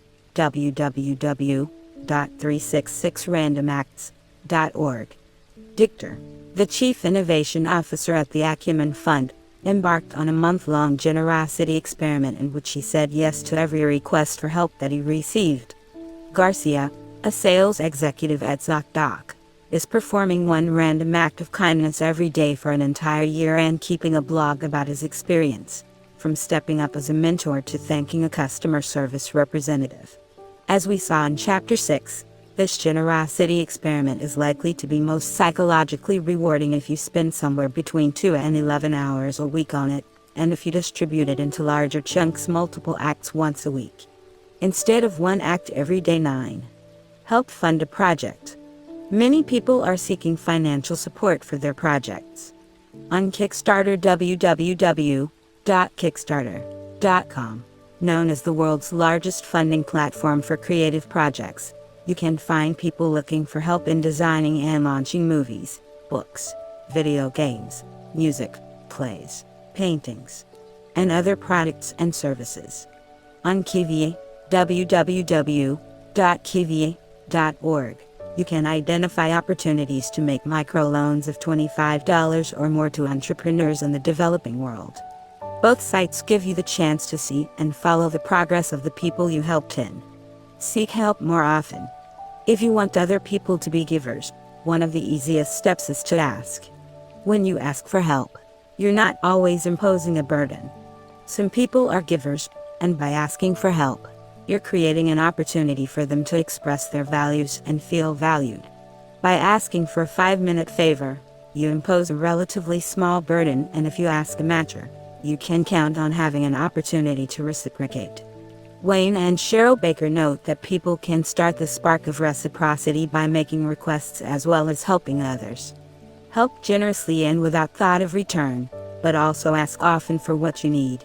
Acknowledgements. The seeds for this book were planted by my grandparents, Florence and Paul Borak, who tirelessly invested their time and energy in others without expecting anything in return. Growing up, my curiosity about psychology and fascination with the quality of work life were sparked by my parents, Susan and Mark. My diving coach, Eric Best, showed me that psychology was a major force behind success, introduced me to the power of giving and developing others, and encouraged me to pursue a career that combined psychology and writing. I found that career thanks to Brian Little, whose wisdom and generosity changed the course of my life. Brian embodies the very best of the human condition, and it is due to his depth of knowledge, commitment to students, and ability to captivate an audience that I became a professor. As I began to study organizational psychology, I benefited tremendously from the mentoring of Jane Dutton, Sue Ashford, Richard Hackman, Ellen Langer, and Rick Price. In particular, Jane has challenged me to think more deeply and encouraged me to reach more broadly in striving to do research that makes a difference. They say it takes an army to write a book, and mine was no exception. I felt very lucky to work with an army of givers whose fingerprints grace each page. Leading the charge was Richard Pine at Inkwell, who exemplifies every quality that an author could possibly want in an agent.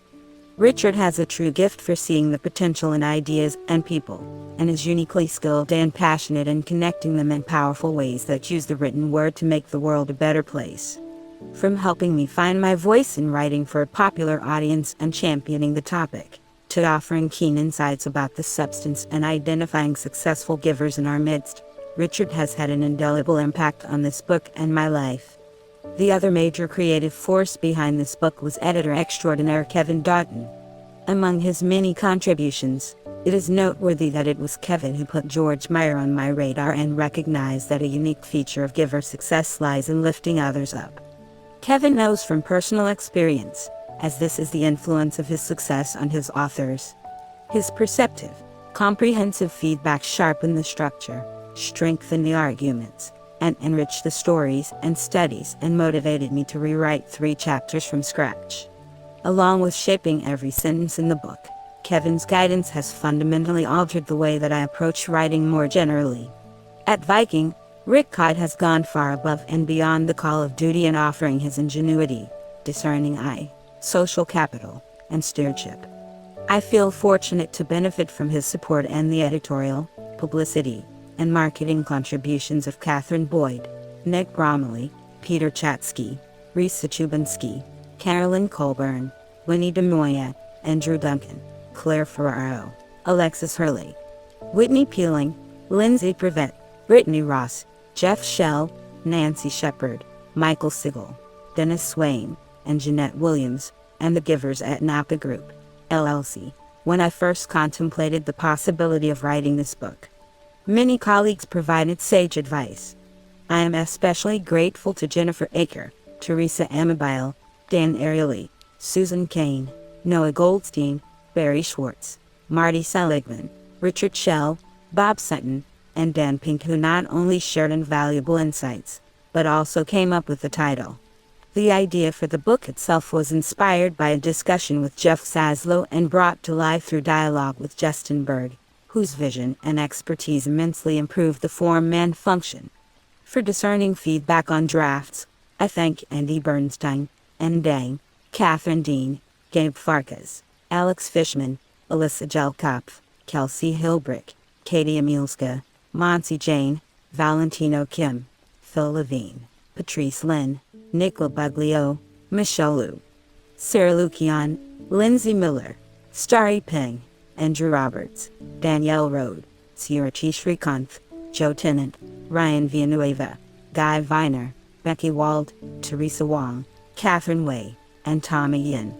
For leads on stories and connections to interviewees, I sincerely appreciate the help of Cameron Anderson, Dane Barnes, Renee Bell, Tal Bin Shahar, Jesse B. Rowdy, Grace Chen, Chris Colosi, Angela Duckworth, Bill Fiss, Juliet Geldy, Tom Garrity, Leah Heimson, Dave Heckman, Dara Kritzer, Adam Lashinsky, Lawrence Lemaire, Matt Maroon, Cade Massey, Dave Mazza, Chris Myers, Meredith Myers, Gino Wong, Bob Post, John Rifkind, Gavin Regal, Claire Robertson Croft, Scott Rosner, Bobby Silton, Matt Stevens, Brandon Stute, Jeff Thompson, Mike Useem, Jerry Wend, Amir Zasniewski, George Zeng, and the extraordinary anonymous givers at Riley Productions, www.rileyprods.com, for sharing their wisdom, knowledge, and experiences in interviews,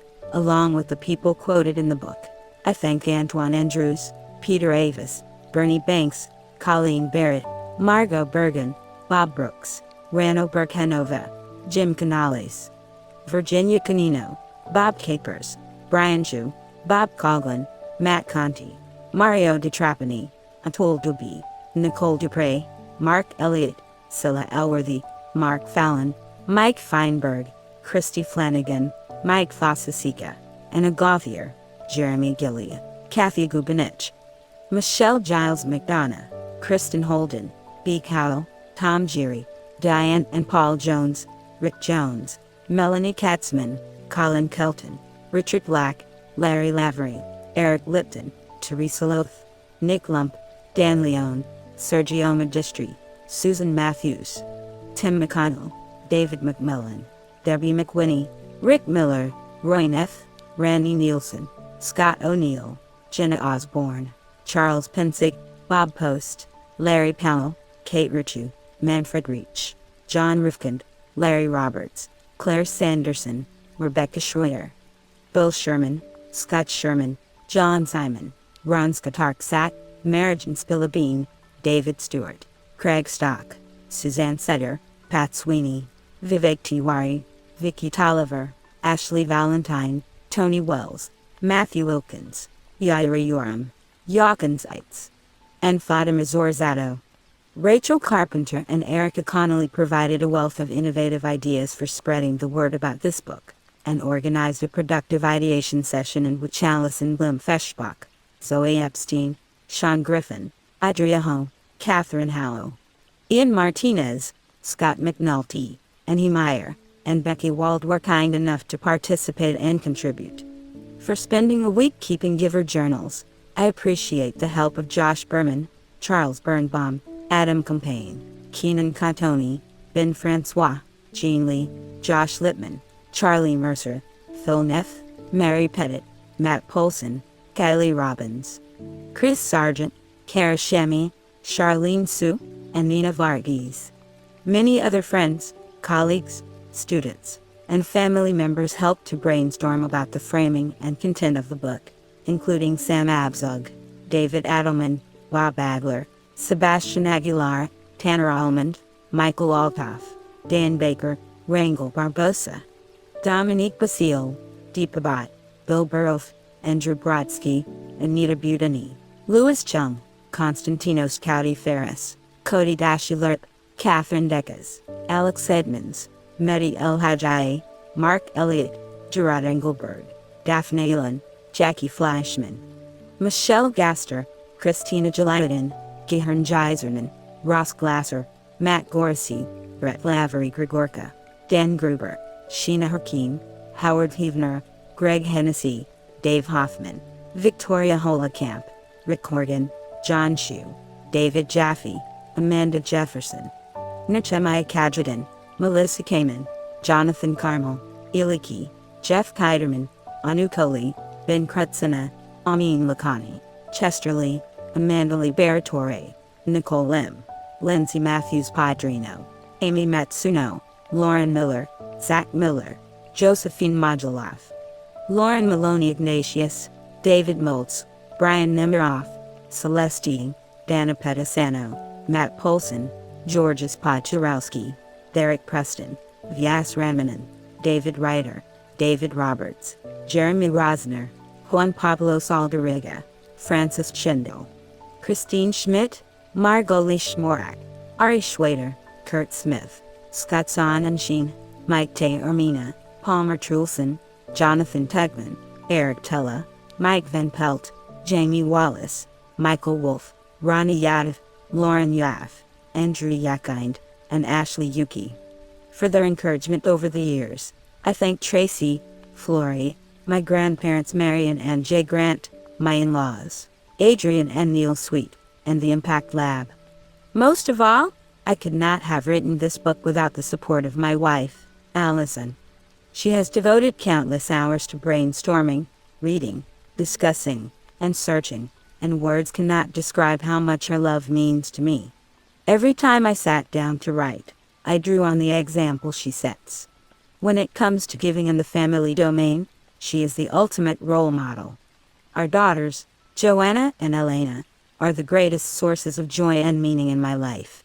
I am incredibly proud of them, and I hope this book will offer their generation a new perspective on what it means to succeed.